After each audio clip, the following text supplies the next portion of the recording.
Well, actually, Richard Christie is going to take Sal's load on his back. It's really weird. On the wrap-up show yesterday, Sal was saying, look, I don't think the listeners want me to drop a load on Richard's back. Is he kidding? They want like, Nick Manning or someone like that. So you should take a poll. I was surprised that you agreed to actually do this. I didn't agree to shit. When you went into the studio, you didn't agree? No. What Well, you didn't say no. I said I have to. Well, I kind of said no. I said I want to think about it. Well, did you hear what Richard said you should do? Because I think I have a way for it to not be gay for you. If you put Pouch on the no. If you put on the My View goggles and watch a porn movie, then you're never really looking at Richard, and it's not gay. Yeah, but it's still me on a video for the rest of my life jacking off on this hillbilly's back. Because you haven't done anything else on a video that you'd worry about for the rest of your life? Yeah, what's the matter? It's the 11th thing on the comp reel. I have, but you know what? I'm trying to wean that down a little bit. You know, that was then. This is now. Exactly. Kind of the show, like Gary says, the show has evolved. The show has evolved. So I'm trying to evolve. Don't evolve on this. This is so good. And you know what? Here's the problem. Look, I'll do anything for the show. You know that I'm the dancing monkey. No pun intended, Gary. But the thing is that why would I think there's a pun intended? No offense, I should say. But the thing is that we do these things. We get a little crazy. You know, the Captain Sack and the Bull Lick and the Taint and all that shit. And then people call in and go, "It's too gay, too gay, too gay." And I listen to the fans. I listen to the people out there.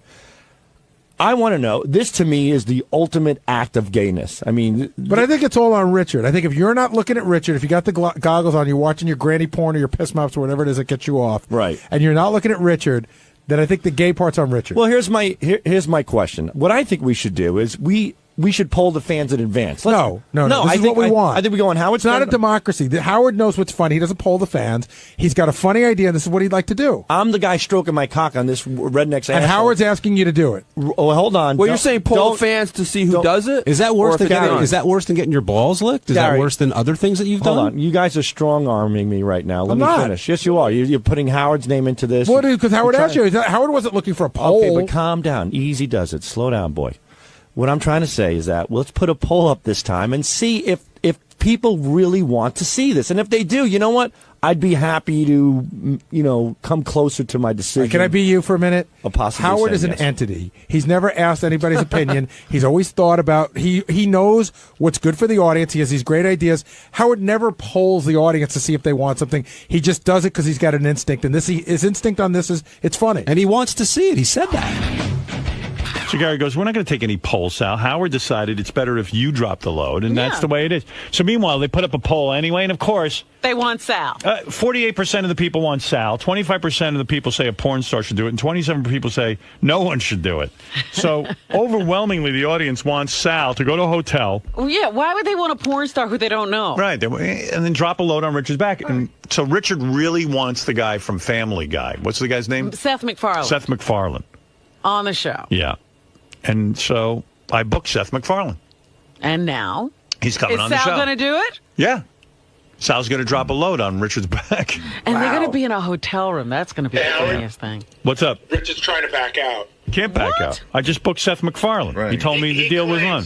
He says he heard that Seth MacFarlane was already booked, but that's not the case. No, that is not the case. What is wrong with him? That is not the case. Oh, yeah, dropping loads. I'm not trying to back out. Sal's the one that went in and told Gary that. But that's what I heard, that he was booked before we even did this thing. Absolutely not. Huh. We were thinking about it, but I said, hey, let's make it up to Richard. He says he wants Seth MacFarlane. I'll interview Seth MacFarlane if he takes a load. Because otherwise it's no fun.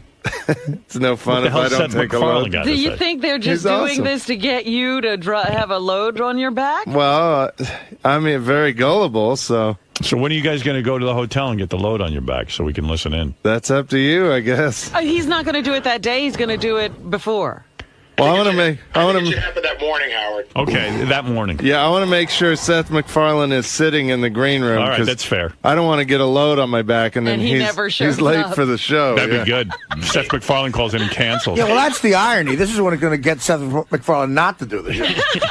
No, he's got a good sense of humor. So, Sal, are you going to hold up for a lot of... What's funny about this? Sal, yeah, exactly. Are you going to wait like 5 days and be all backed up so you drop a rope on him? No, he's yelling in the hallway now. Get in there, Sal. I never agreed to do this. Now he's back. We did the poll, like you said. The listeners want it. 48% voted. I'm going to give Sal some great granny porn that morning so he'll jerk off before he jerks off. So it sounds like Richard wants to... Oh, wait. Do you want this to happen now, Richard? It sounds like subconsciously you do. No, I do not want this to happen, but I'm not going to back out. Howard's, saying that I'm backing out. I'm not going to. All right, but Sal, I want to do it with Sal. Deliver this tremendous bit? Well, the thing is, technically, I lost the poll. 25% and 27% ends up to 52%. Don't be ridiculous. You got the majority. Yeah, I said put up a poll, but I didn't say I was going to do it. They want to see you. Here's the problem. I would do it. Good. But, calm down. But I don't have the ability physically to whack my cock off with a man bent over. Here's what's going to happen. You do have the ability. I don't. I'm telling you physically. You're going to go to the hotel. Cock and balls. We're going to put some porn on for you that you can look at. Well, I suggested on the wrap-up show we have that sponsor, My View. They're glasses that you wear, He'll wear the where glasses. You can watch a video and you can't even see Sal, outside. You gonna move up your cock and balls and whack it for a little bit? I have faith in you. No, Are you telling us you can't perform? There's no way with asshole. This is the biggest bit ever. It's not you being feminine. It's him. He's taking the load. Is this bigger than interviewing Paul McCartney? Yes. This is big. Let me ask but you I something. need you to perform. Why do I didn't. This have to go asshole out asked there. for semen on his back. Why do I have to be the jerk off that does Because he it? trusts you. He's You're your his friend. partner. Trust. I got 3 kids. I got to jack off on a hillbilly's back. Do you do a comedy routine with this guy? You're out every weekend That's with him. different. I'm not You guys jerking off on You don't want to be stage. part of this? You're going to feel like shit that morning when the comedy history is made and it's you're not not jerking you. off on him. I'm not saying that, Howard. I've done so much. I've done everything. You want to be the guy. You know what? Okay, fine. I'll get a different guy to come on No. his back. I want Sal. You know what? No Seth MacFarlane. Let's forget Seth MacFarlane. Let's forget this whole thing. Come on, Sal. We do I'm everything not saying together. no. I'm saying that, Howard. My problem is I'm Here's not. what's going to happen. I hear your problem, but I'm going to tell you what's going to happen. You're going to put on those My View glasses. You're going to have a big screen experience right in front of you, a porn. That's going to look like What's your favorite porn? Tom Cruise. Dr. Piss. All right, Dr. Piss. Describe your favorite scene in Dr. Piss. There's a lot of them. I think Fred has a clip maybe in the Do you? Prophet. Yeah. Take a look. Is it under Fred. Dr. Piss? Yeah, it should be Dr. Piss. Okay, I can find it. This is your absolute And he all-time thinks favorite. It's one of can't my favorites. perform. What does Dr. Piss do in his video? Well, he pretends he's a doctor, and a lady comes in, and as he examines her vagina, she starts peeing in his face, and then right. he has another girl come in, and he pees into a super soaker, and he shoots the super soaker pee into her Why face. do you like that so much? Or does I don't know. It turns you on and gives you a boner. All right, Yeah, so it here's does. what's gonna happen. Gets me a That boner. gets you all right. excited. Well, On one of the first of all, movies. Richard's going to be quiet. We're not going to hear from him. We can even put him in something frilly if you want. And then, we put him in a dress. Yeah, I want my ass covered up so he doesn't accidentally. So we'll put you in a pair of panties just so it Okay. looks like a girl saw it. But Howard, This is just his back. like Richard wants to meet Seth We MacFarlane. can even spray urine on you during it. Nah, you don't have to do that. I'm not a deer. But So then you'll put the My View glasses on. You'll have your experience. and you'll be in your tighty white. Yeah, you won't even know. And then you blow your load right on his back when it's getting close to time. Whip off the glasses and do it. Spray him down. not anything, dude. Howard, Spray him down. I want to. what an ass! Why am I involved in this asshole's life? I mean, don't know. he wants. That's up to you. But this is I don't him. know what. All right, He wants you. I want Sal to leave the glasses on when he comes, so maybe he'll miss. No. He's got to hit your back, or you're not This is getting what. your wish. Artie, help me. Sal, I wish I could, but this is you're paying for past sins. People think you want to do this on some level. I don't. That's what I'm saying. Sal, you don't want to do it? I'll get a different guy to do it. All right, then. No, please have Sal. Well, Howard, You do it I for don't- Richard. at I don't least. know if He's I want to begging do it unless it's Sal. Oh, I get trust out Sal. of here, Richard. You proposed this. Why do you trust were Sal? doing this. I know, but I want Sal to always do makes- it Sal with always me. does something weird to you whenever he's involved with you. That's cock's gonna end up in your ass. I know it. I'm going to take a Your shit mouth, on his one neck. of the two. What about that I think guy? I'd prefer a shit on my neck. What about that guy who came in, who went into business for gay porn, but he's not a gay guy? But see, That's the I don't guy know want. I don't know what that guy's up to. There could be a health It's thing. on your back. Right. See, I got a big issue with Sal. I'm going to tell you right now. else Sal's the is one new? who's always saying everybody's got to give it their all for the show. Sal's the one who's always saying if we don't do something, you should be punished. So if Sal doesn't want to do it, something should be taken away. That's how Sal You reacts as to a everything. producer. How about your plugs for your You're allowed your shitty if I don't comedy do shows? if I don't do it, you're a lousy producer. You should be taken how about away. if you don't do it, I cut your plugs off. Sal. Go ahead, Gary. That's not nice. But you got to perform. You're here. You I got a don't job. want him to be coerced like that. I'm not. Not coerced. I mean, he's always saying, "Hey, first of all, Howard's asking you to do it." You're saying no right to his face. He is asking you to do it. And you're the one that says, we all got to do what Howard says. Sal, let me remind you. You're strong-arming me, Gary. I'm talking to Howard about it. I'm using your own words against you. How about if Sal does this, you'll interview Dr. Piss along with Seth MacFarlane? Well, the point is, look, Richard wants to meet Seth, and I'm willing to contribute. Don't get me wrong, You're Gary. not a team player. All right, go back and think about it. Sal's not a team player. That's not true, Gary. We have to know if this is being done. I think he'll do it. You do? Let me think about it. Let me think about it some more. more. Go back and talk it over with Richard. Be on the team. I am, Gary. No, you you're know not. I'm on the team. How Gary, are you on the team? Gary, the things that I've done in the past, I've done everything that's been you haven't asked of done me. anything like this good in about a good year and a half. We You've haven't done a changed. gay stunt in a You've year and a changed. half. No, you've changed. No, I have not changed You totally at all. have changed. No, I have not. And you're not part of the team. I'm totally part of the team. How? It's something I have to think about. Why don't you do it? Because nobody asked me to. All right, I'm asking you. You know do what? it. You doing it is funnier, and Howard wants you to do it. Not me. and I know Funny if you did it, It'd Gary. be funny if funny. Gary did I'm it. putting on It'd the be bestiality, but it'd be I'm funny. putting on the Techno Beaver outfit. That's okay? pretty good. Well, you already look like a beaver. That's no. It's not as far stretch. Sal is not a team player. Dude, you know. All right, thank you, guys. It would be funny for any guy to do this, let's face it, but no one's going to do it. I mean, you know. Well, I'm not saying I'm not going to, but I'm definitely going to think about it. You're not a team player. All right, go think about it. Whenever Okay. we do stunts, it's a Sal and Richard stunt. And I want this to be a Sal and Richard stunt. We're like the gay Laurel and Hardy. Well, yeah. All right, boys, go back and discuss it in your comedy room. And just remember, Seth MacFarlane is like on the list, off the list, on the list, off the list while you guys do this. Seth MacFarlane's fate rests in your hands. I don't give a fuck about Seth MacFarlane. He does. I'm the idiot. I'm the gay dancing bear that has to come in and close the deal so Shitbag can meet Seth MacFarlane. Right. I get nothing out of this All right, except go to back please and- go you back and and the talk show. about it. All Go right, back and goodbye. talk You get to Goodbye. jerk off. That's true. All right, goodbye, boys. All right. I remember when pleasing Howard on the show was enough, so. Right. Yep. Seth doesn't know if he should get on that plane. Seth MacFarlane's very hurt. Yes, Dan, go ahead. You're on the air. Yeah, I want to be the voice of reason. I am your major demographic. I'm a young male, Long Island boy, part Italian, pleading with Sal not to do this. You don't want him to do it. He cannot do this. Dude, he's on the borderline of getting kicked out of the club anyway. Right. He does this, he's out. He can't come home anymore.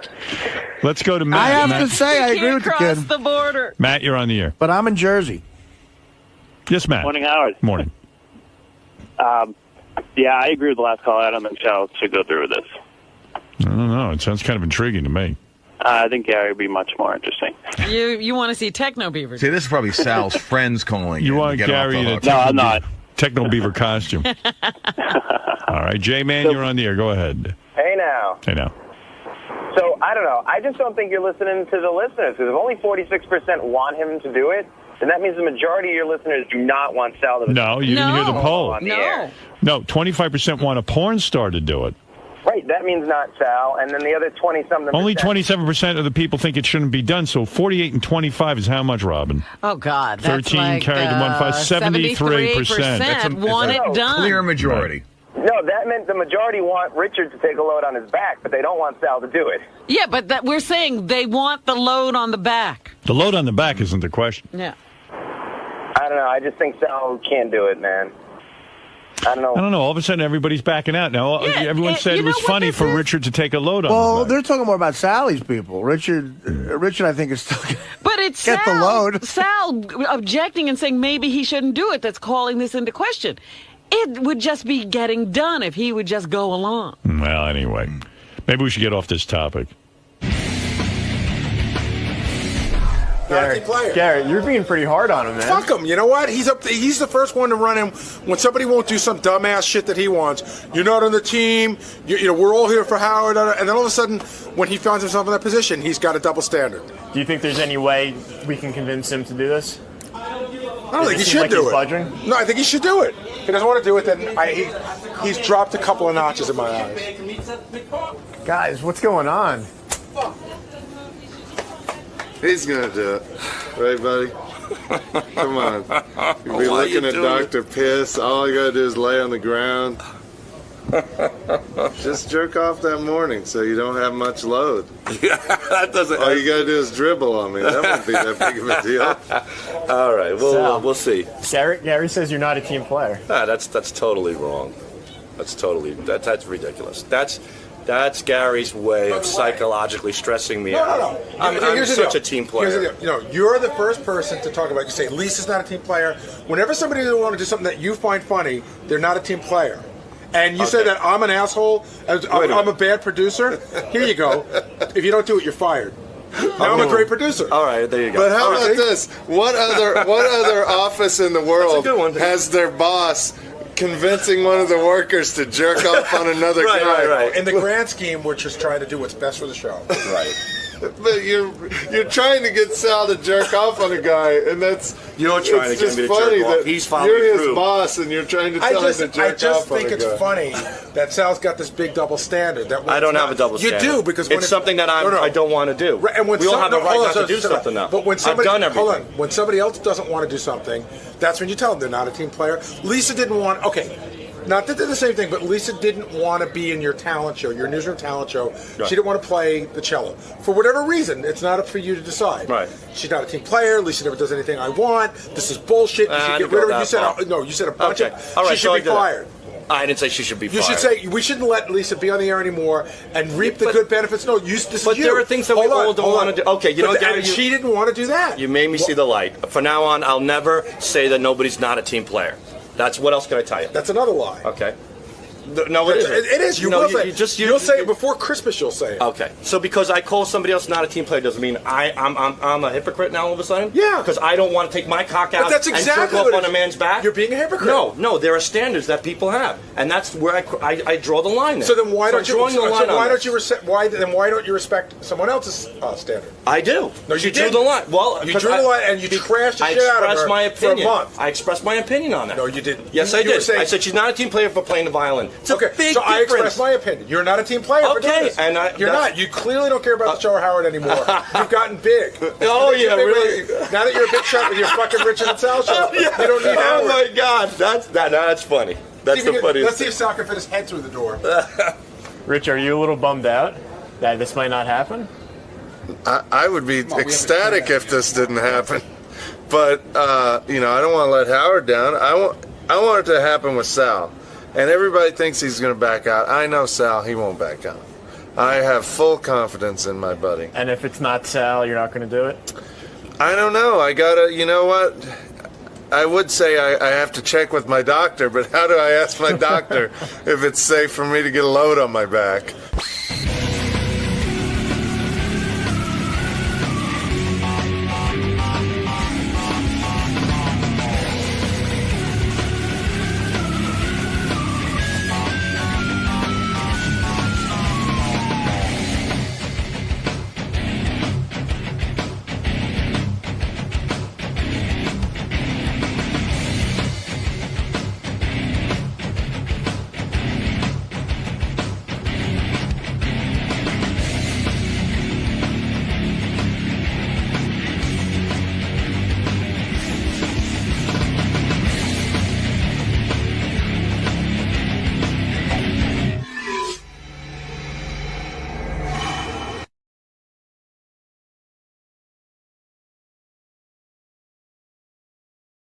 Hey-o.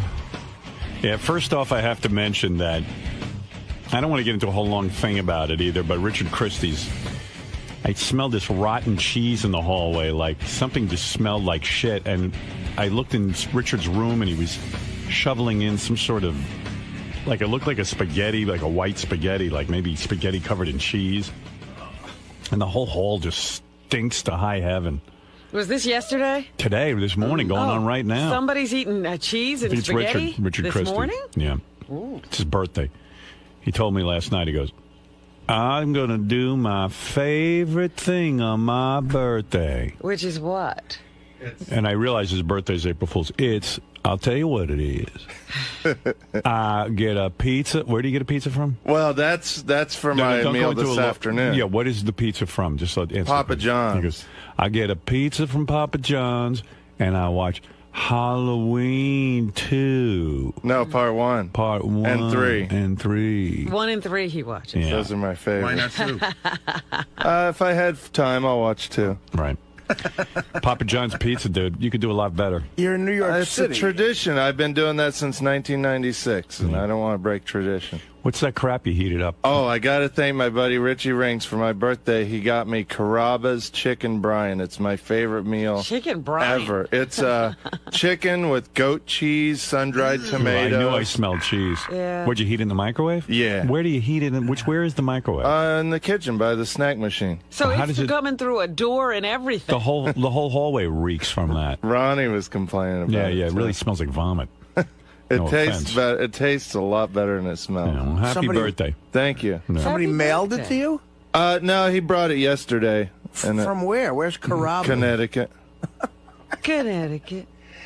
Connecticut. Very far away place. I always say if I get rich, I want to open one in New York City. Right. There's a lot of food going on through the mail, and it's like a lot of weird stuff. I wouldn't eat any food from the mail. Somebody sent live lobsters here one day. Did you eat them? No, I think Gary ate them, but we had this big, huge box, and we opened it up, and there were these lobsters, and I never... And they're moving around? No, they weren't moving, but then Jason went and touched one, and it jumped at us, and we flipped out. I didn't know you could do that. I don't eat lobster anymore. I want to order it because I hate the way they kill them. And, they always told me that the lobsters don't feel anything. I just read this study over the weekend that lobsters have tremendous sense of feeling and pain. And, Yeah, how could they not feel anything? I was getting just, boiled to death. They're in boiling water. they go, they don't feel it. That's the sound that sound Benji makes is kind of the sound that comes out of a lobster. Yeah. Well, they're not feeling. Well, they used to say they were screaming, but it's supposed to be like steam or something. The shell's popping or something. Yeah. I think they're screaming. Oh. The fact that a Papa John's Pizza even stays in business in New York City aggravates the fuck out of me. I've never had Papa John's. But have you it's one ever of had it I've already? had like Domino's, and it's 100 years ago. It's just not good pizza. Richard, Yeah, there's but a you don't know pizzeria- that. You haven't eaten it. It's I haven't had awful. Papa John's. I've had Papa John's. I've looked at it. It's disgusting. It's like it's like not that real good pizza. It's like There's a pizzeria right up 49th Street called Napoli. I That go there is- all the time. it's I love it. Why wouldn't you get a pizza from there? Because Papa John, it's a tradition. I have traditions that I don't like to break. You know. But Is it you have the OCD? Napoli pizza. Is it better than Papa John's? I like Papa John's better. wow, you are a hillbilly. Oh my god! I am. I can't explain it. I'm sorry. Everybody has different tastes. It's a thing like, I remember being an electrician, going home. That was the thing I really looked forward to on my birthday. But you're wrong. It's not a matter of opinion. You're wrong. Well, Napoli's better. Okay. But You're gonna eat a whole pizza? probably, yeah. Large. Yeah, you're getting really fat. A large. Well, I am a large now. Well, my girlfriend will have a couple slices, too. Good. Yeah, you sort of birth. You know what it is? A couple of years ago, when Richard started getting his makeover and cutting his hair, and he got some nice clothes and nice tight-fitting clothes. Yeah. He's still got the same clothes, but he's put on about 35, 40 Right, he's pounds. busting out of them. So now he's just like bursting out of his clothes, and it's quite a look. I've learned to suck it in, though. I'll walk around and just subconsciously be sucking my gut in. Yeah. So you're gonna go home tonight with a pizza, Papa John's pizza, and actually watch Halloween 1 and 3 by yourself. With my girlfriend. That poor fucking girl. What is she? Is she on lithium or something? No, we have fun. It's the simple things. When did in you life. last shower? Yesterday, actually. Yeah. Oh, we got you on a good day. Believe it or not, yeah. You can smell me if you don't believe me, I heard Robert. Richard's No. Richard's That's real all right. sensitive when people call him fat, like it gets him crazy. Oh, does that bother you? Well, it doesn't. It only bothers me when people like Ganji call me fat. Well, Ganji's twice your size. I know, but you can tell he dwells on his fatness because he's always calling me fat. No, he's really fat. He has no willpower. He has no backbone. When he used to work at my house, he'd ask me for a diet, and I'd explain to him what to do. He could last for like 3 meals. And he just, but I like sauce. Can you imagine? And I was just like, you like sauce, you pussy? You want to lose weight? Don't eat sauce. No, but I like it. Like a baby. I want to see pictures of him on the beach on his vacation. He went to Puerto Rico. I'm sure. Is he back? I don't know, but I'd love to see like what he ate on his vacation on the beach. The Puerto Ricans all ran out of the country. They couldn't believe it. Richard doesn't look fat to me as much as he looks just like completely run down and unhealthy. He just looks like you're a mess. But I'm trying. It's not like I'm not trying. Yesterday I did an hour in the gym, and he claims I do he still goes to to the gym. Yeah, I do. I what swear I happened to do. your karate lessons? I still do that, not as often as I should, but I have a gym in my apartment building now, so I've been going there a lot more. But my problem Americans is are basically fat. I speaking to a friend of mine who goes to Europe a lot and was explaining to me, because I don't go to Europe, like Americans all walk around all fat, like in France and stuff, and supposedly the people in Europe look really together, like they're thin and like Italians. And the Italians, they have like a certain aura, demeanor. They're really into their appearance. They have a thing about their appearance. Yeah. Well, you know they what? don't work hard at it. They just look good. I know what they it tell me. is. The Americans walk around all fat and like, hey, look here. Let's get some Papa John's. That's why Right, exactly. And that's what they do. They roam through Europe looking for a McDonald's or something they recognize. I used to go to get McRibs over at McDonald's when I was in Europe. And then the Europeans all hate us and stuff because they think that's what we're all about, just eating, and we're real loud and like, where's that Eiffel Tower? We got something like that back in Vegas. It's just like, shut up. Exactly. When I got yelled at in France when I was in Paris, I broke some little trinket at a store, and some guy went off on me for 15 minutes about Americans. Some French guy. I was like the typical fat, dumb American. Yeah. But everybody over there rides bikes. Like, that's why they're so thin, because gas is 5 times more expensive, something like that, than it is here. So everybody walks or rides bikes and stays in shape. Well, they were never out of shape. I was trying to guess how old you are. I was kind of shocked when I found out, because you're looking older than what you are. What is he, 37? He's 35. 35? Yeah. Wow. I'm weathered. Yeah. Well, you've had a hard life. Well, hauling hay will do that to you. Yep. When I started hauling hay when I was 14. I'd be out in the sun all summer. See you later, Rich. Okay. Yeah. I didn't even know what he just said. Yeah, you said you didn't hay. want to get into a whole thing. I didn't want to get into a whole long thing with him. I was listening to the wrap-up show. It almost drove me to call in yesterday, because the guys had all decided that it was okay that Richard and Sal were selling pictures. And They decided. Yeah, all the guys on the wrap-up show were listening to the evidence, and they were like, Sal and Richard had a perfect explanation. They go, listen, we go to these clubs. There's a professional photographer there. We take pictures with everyone. If someone wants the professional picture, we'll do it with their regular cameras. But if somebody wants a professional picture, the guy makes them available on our website, and they can buy them. And they can buy them autographed. And I'm sitting and listening to this, and I'm like, and then each guy goes, hey, that's not so bad, and John Hine or whatever. They're breaking down. They go, yeah, that sounds reasonable. I'm sitting there going, that doesn't sound reasonable to me. What is the audience there just to sucker into every fucking money-making opportunity? It's not the way I view this audience. I think that. But we do what a lot of people don't do. We stay after the show. We say hi to every fan. Sign every autograph. Good. Take pictures with their cameras. Yeah, but you know what it is? It's the same reason I get down on Bill O'Reilly or these guys who... there's nothing wrong, essentially, with him having a website where he sells the Bill O'Reilly sponge, or Rush Limbaugh sells the Rush Limbaugh radio taping device, or the ski jacket, or the towel with a monogram on it. You think about the greats in show business, and I know you're saying, hey, you're struggling right now, but the greats in show business never viewed their career like that. They were entertainers.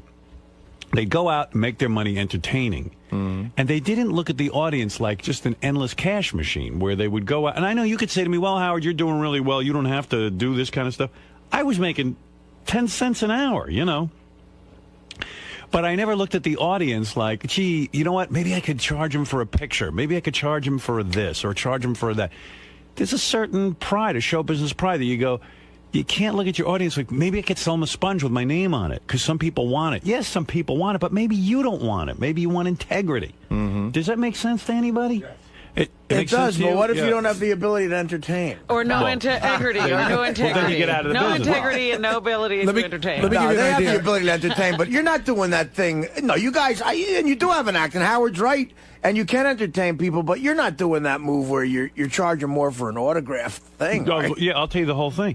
And that's my point. That's lame. You can't do So that. this audience who are fans of Richard and Sal, they're fans of the show, they come out, they see the guys, they pay for a ticket, they've already purchased something. And then, like, let them go away and say, yeah, that was great. That was a lot of fun. No, it's like, well, how else can I figure out how to make money off you? It's like a used car salesman. Maybe I'll charge you for rust proofing underneath the car. You know, Well, hold on. You got to get Sal in here, because when you started getting down on it a little bit yesterday when Steve brought it up in the news, Sal barges into my office, and he had a perfectly good explanation. He's like, listen, you go to Disney, and you're on the ride, and you take a picture, and you can decide whether you want. You can decide whether you want it or not. Disney sucks the life out of you. You go there and you feel like you got raped. I It's always like, do. Yeah, it's like, gee, is there any other thing you can milk me for? It was $40 to get in, or $50 to get in. They charged me, $6 for a bottle of water, and now another $20 for the picture. I don't know. If I was Disney, I'd be really grateful that someone showed up, and I might charge them whatever it costs me for water. I wouldn't make a profit off the water. Knowing that you're in Florida and people are going to need water. Yeah, it's like, why don't you sell the air that's fucking that's on Disneyland? How else can you figure out? Sure, you could figure out how to charge you. And let's say, how many pictures did you really sell? We'd have to ask our website guy. Maybe we sold 10. Is it worth the 10 pictures? Well, yeah, it was a thing they wanted to try out on the website. But if you don't like it, I mean, we definitely will stop doing it. We don't want to upset you. Like I Love Tradio T-shirts and. No, they have that? Hey, Howard. Yeah. The point that Sal, yeah. That guy. Yeah. I heard you were almost in tears yesterday on the wrap-up show. Because you're whining about how everyone's down on you, and you can only take so much. Who's down on you? Is that why he hasn't Not been you. around? I don't know who he's talking His wife's down on him. All right, his wife. Get a divorce already, dude. Stop spending time taking pictures. All right, have a good day, everybody. It's nice being here. Now I feel like $1 million. Thanks, Howard. Well, There's that's your nobody that problem. can lift your spirits like you. I tell you that much. Sorry, Sal, I disagree I know, with your I know, approach to show business. I do. You well, you know what? You're in show. First of all, accept that you're in show business. You work on this show. It's a very popular show. And I'm Secondly, there's nobody you're more going out and grateful. you're touring, and I know that. But you can't look at the audience like, how many different ways can I cut them up and make money? I get presented with about 1,000 money. You can imagine the money-making scams I get asked to do. I can imagine. Over the years, one guy approached me and goes, listen, I got a magazine company. We'll just slap together a magazine, and we'll put it out with your name on it, and you'll have your own magazine. And, I could have gone to the audience and said, okay, look, go buy my magazine. Everyone would be all excited about it. But it would have been shitty. Right. You know what I mean? Now, I've had guys come to me, T-shirt guys, decal guys, guys who sell towels, fashion line, perfumes. You know why you respect me? Because I don't have a perfume. I don't have, and I see, how many people really bought an I Love Tradio T-shirt? 7? Maybe. Be honest. Right. Right. Is it worth just looking like a whore for 7 T-shirts? If you had some big business, all right, so you sold out a little. But Howard, would you believe that people actually enjoy buying something? They actually like taking something away from the show where me and Richard autograph it, and they. When I go to a rock concert, it cheapens you. Okay, and I remember the same rap you gave Jackie, and I always agreed with you on that. You did with the button mugs and. How do you think I felt when Jackie would go to a show? You hated it. No, I mean Jackie would go to a show, and Jackie has a right to license his name, I guess. The reason his name was popular is because of this show. He couldn't come to grips with that. Nobody was looking for Jackie anything. Right. Nobody cares about Jackie. Right. And Jackie would show up, and he'd have this audience that was rabid to see him because. He's a live performer. He's someone from the show. You get a chance to shake hands and say hi, and Jackie's a very likable guy. And then he'd do his show. Then he'd lower himself by getting on the stage and putting a tray out and saying, who wants to buy coffee cups with Jackie? It was like he opened a store right after the show. Yeah, it's like a garage sale in a comedy club. Like a schmata salesman. He was and I said, like the a guy, souvenir dude. What bothered me, I said, the guy not only doesn't have any respect for the show, he has no respect for himself. Thank God he got rid of yeah, it. and some people walked away and go, wow, I got me a Jackie mug. Right. But you know what? I know they sobered up the next morning and looked at that fucking Jackie mug for $14. And cursed Jackie. And cursed Jackie, cursed me and everybody. And everything. But I used to love when somebody'd call in and want a prize, and you'd give them a Jackie CD, and they'd be all pissed off. A Jackie CD because it was meant like fuck you. You're not getting a good prize. But Howard, we don't peddle anything. We have them there, and if people want to buy them, they buy them. So you don't see a difference. You see a difference between you and Jackie. Oh no, I do see that. I see. So exactly why did you think Jackie was? Why did you agree with me about Jackie, but not about you? Well, buttons and mugs and pencils. How do you say that? Buttons. How do you say that word again? Buttons. Buttons, mugs, pencils. What is he saying? Why does it not sound right? It's buttons. T. You got to say a T. Buttons? Button. Oh, I didn't know. Whatever. Nothing sounds good out of my mouth. No, I never said that. That's the other thing. You're so downtrodden. Nothing sounds good out of my mouth. I tell you when you're funny, but you can't hold on to that. I don't have. No, it's not against you, Howard. It's You're just one of me. you're the funniest guy on the roast. Yeah, Howard, it's not that. I'm not down. I'm not a bad performer. I'm just down lately, just on myself. Well, with that wife, get rid of that fucking wife already. No, I'm not going to get rid of her. You're not going to get rid of her. She fucking hates you. What are you down about on yourself about? She doesn't want to have sex with you. She doesn't like you. She's told us she doesn't. That's probably why he's down, but he thinks it's internal. I know. She's texting 143. What more? What are you doing? Get a grip on yourself with that wife. I called a therapist yesterday, so yeah, what are you doing with that therapist? I got to get back to him. To who? To the therapist. What's wrong? I don't. Just everything in my head is just. I'll tell you what's wrong. You got a shitty marriage. But I don't think I do. I just have to. That's why he needs a therapist, because he's unaware that he has a shitty marriage. You think tell me what's good about it. We do get along. We're going to Florida this weekend on Saturday and Sunday. It's going to be a disaster. Thanks. I really appreciate it. You're looking forward to it? Going to be a great time? Yeah. You want to chop her up yourself, Howard? You can. I'll buy you a wood chipper. We'll put it in front of a river. I like your wife. I like her, too. The two of you don't get along. I think it's more me now because based on what happened. You think you can fix shit. There's some shit you can't fix, And that's the problem. Like, every day there's always these things that go through my head. The thing you can't fix is your brain. Well, I can't. You're not assessing the situation. I am assessing, and I'm trying to make the best of what I have. And I love my wife dearly, and I know she loves me, but I don't know. Love your wife. Sure I do. You're the guy who writes up, I want to chop my wife up and kill her. I'm just listening I'm venting to that frustration. song. There's a big difference there. Push her down the steps. You want to... Yeah, what kind of love is that? Well, it's a way. It's a release for me, Yeah, but listen to what you're saying. I want to die. You're not acknowledging that you can't stand her. You're angry with her. I happen to like your wife. You want to know something? She's never done anything to you. No, I mean I think she's a lovely woman. I'm not. This is not to mark her as a bad person. No, I know. You guys just don't get along. What happened is lately I've been reflecting a lot, and I think that I keep focusing on me driving her to do what she did. I'm feeling really. That's good. You took responsibility. You said, "Look, it takes two to tango. I'm not being a great husband." But I don't know. The two of you, it always sounds like torture. Nah, it's not that bad. It's not that bad. Why be in it? I know you got the kids, but maybe you two could work something out where you're involved with the kids. I talked to Sal about this a lot. The thing that fascinates me about it is, he'll always say, well, he wants to fix it, but then neither of them do anything to fix it. Right. He called a psychiatrist. Could imagine this. That was a long time ago. I mean, they were going to therapy together, and they stopped, and he really doesn't have a good explanation of why they don't go anymore. And I feel bad for him because he's really not happy. Why don't you go anymore? We went to therapy, and she would start laughing at the therapist, and she would laugh. And I remember one time it broke down. She was cracking up, and she thought it was just ridiculous. Well, you started crying, and she cracked up? She was dying laughing. I like her.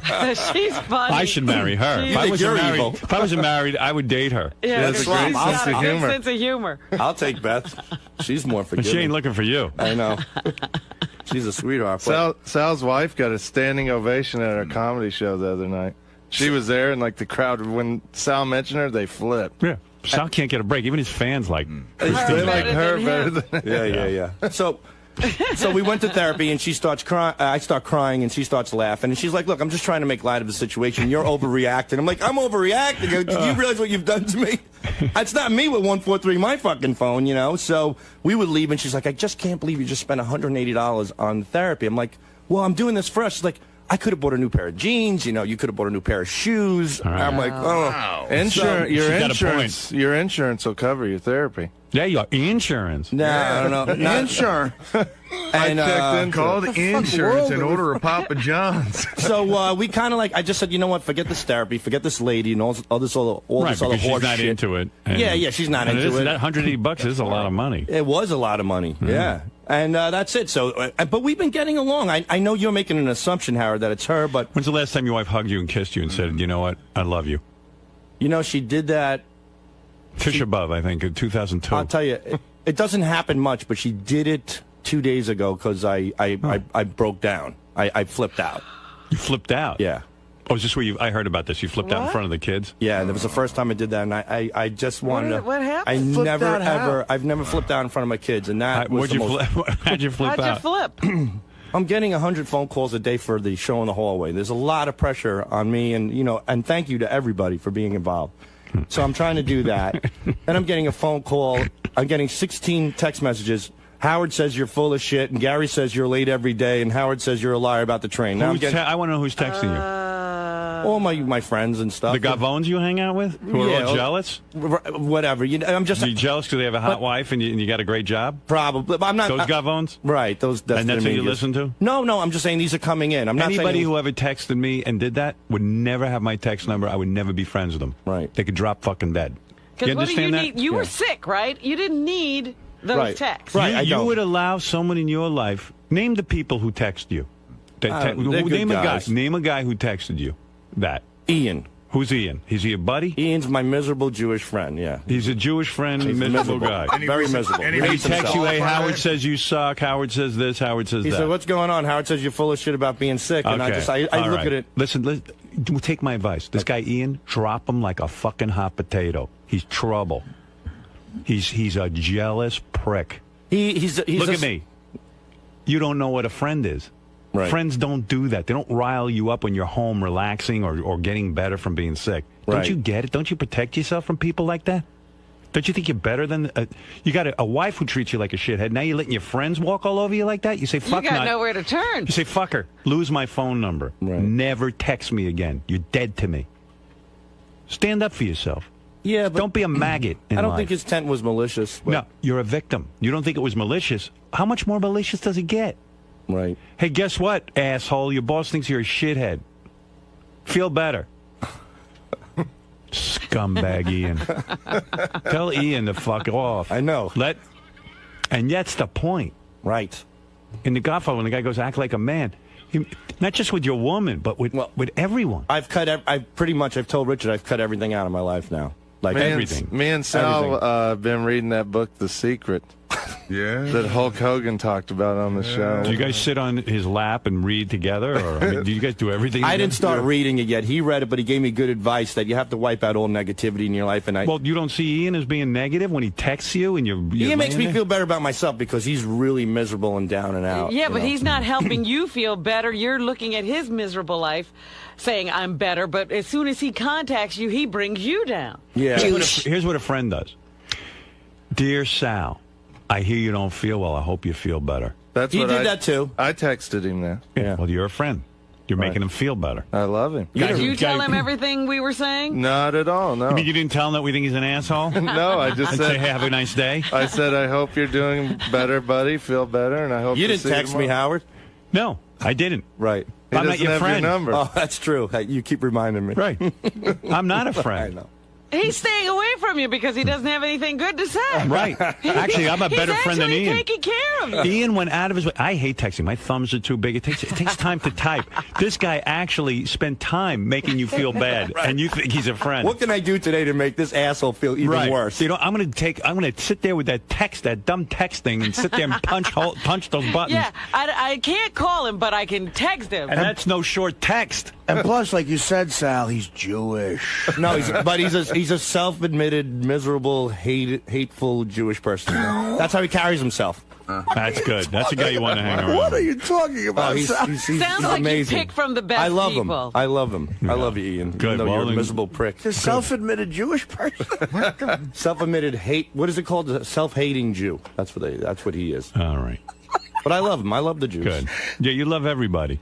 Just like you love your wife. Well, that's the problem. I feel like I always have to please everybody, you know, and then it all comes tumbling down on you. So I'm cutting out all my... By the way, emails and all that what stuff. comes tumbling down on you?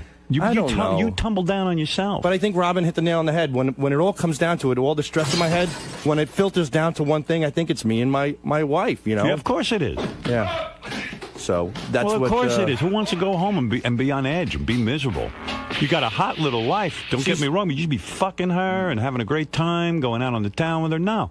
You two are busy with arguing and all kinds of shit. It's over. You know, Sal, when I've been in a bad relationship and I've finally thrown the guy out, when I walk into my house and he's no longer there, I'm like, nobody here making me feel bad. Nobody here telling me I'm worthless. Nobody here unappreciating me. Now it's a good place to come to. Well, that's not the case with my wife and myself. I think it's just an issue of what's happened in the past, and I'm trying to But that get makes through it. you feel worthless and not good enough every time you walk in. There you go. Good advice. There you go. Same thing. Whatever it is. telling Who you. the fuck knows? I can't figure it out. Nobody can figure it out. That's why you read about guys in the... figure it out. We figured it out. What don't you know? What can't you figure out? I think she loves me and I love her, and I'm just going to... She told us she doesn't love you. She does. She never told me laughs when you doesn't love cry. me. Yeah, well, that was in the past. Who laughs when someone cries? I mean, that means you're in pain. And if you love someone, you're like, oh, man, this You guy's... wouldn't do that to a stranger. Wouldn't do that to a dog. Dude, you don't know... You love to be... No, I don't. I don't. You're what they call a masochist. What the fuck are you talking about? You know what I mean? Like, you just love it. I just got stressed out. That's all. I'm fine now. I'm fine. I'm definitely okay. I just been focusing on my work and doing. You're not okay. I'm okay. You're almost crying on the wrap-up show. Listen to this guy. I didn't hear this. The stress is getting to him. From to do the Howard TV is stressing him out. No, he wanted to do the show. No, it's not that. It's just a combination of all my work and being on the road and working here. You know, I do the radio show, the TV and then show, selling the pictures to the audience. I mean, that's got to drive you crazy.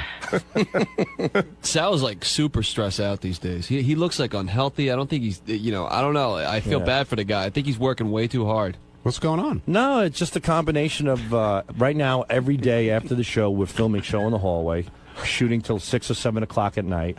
Then I'm on a plane every weekend doing the shows with the great people, and it's just adding up. It's been very, very stressful. But you love being here. We talked about that yesterday on the air too. Yeah, I love being here, but sometimes it gets to you. When it does. I won't lie to you. I mean, this is the greatest job in the world. But like anything else, a combination of stress, being on the road, doing all these things, and trying to please the fans. That's all I do. That's all. My only intent in life is to please people. That's why I'm here, and that's why I am honored to be here. I'm doing such a great job at that. When you get beat up so much, sometimes it takes its toll.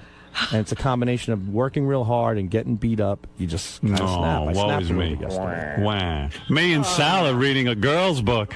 Here's the secret: Coke and a hooker. That should be my secret right now, man. Piss video. A nice big bottle of vodka. Me and Sal reading girls' books, trying to figure life out. He said me and Sal have been reading that book, The Secret. Here's a secret for you.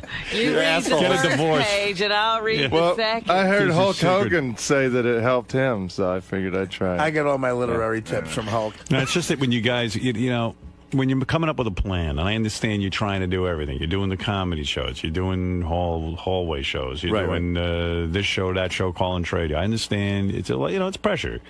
But you don't need to feel desperate to grasp every penny from the audience. You can leave something on the table. And you know what? Your audience will appreciate it. Because it just makes you... I know some people do want a professional picture with you guys. There's 4 people who want that. It's like when Eric the Midget goes and makes an appearance and 4 people show up. Right. If you want to, You want to be Eric the Midget? Would you rather say, we don't sell everything that isn't nailed down, so that we don't look like we're trying to grub off the audience, or you selectively sell a few things, maybe. You know what I mean? Yeah. You already sold a ticket. People saw you coming off the road. You did well. Leave them wanting more. We also, people will email me through my website and request headshots of us, and we send all those out for free. Oh, you guys are really great. You guys are real princes. Sirius even printed out 8x10s for us, so we could send out to the fans. Isn't that nice? Took 2 years, but... Yeah, well, you know what? Guess what? I don't send out any 8x10. Right. 8x10. It finally happened. Be happy. How about you tell the audience, I don't even have an 8x10. Then they respect you more. Well, they would believe it, first of all. But we're sending those out for free. They just love it. It's a nice thing to do. I always said I'm probably the only pseudo-celebrity sending out an autograph where I also fill out the address on the envelope. So they have my autograph several times. Yeah. Well, that's charming. Do you know, Howard, how I have 143? Richard said he got so tired of signing that he wanted to come up with 3 numbers as well. So what's your numbers? 423. Yeah. What is that? Jack me off.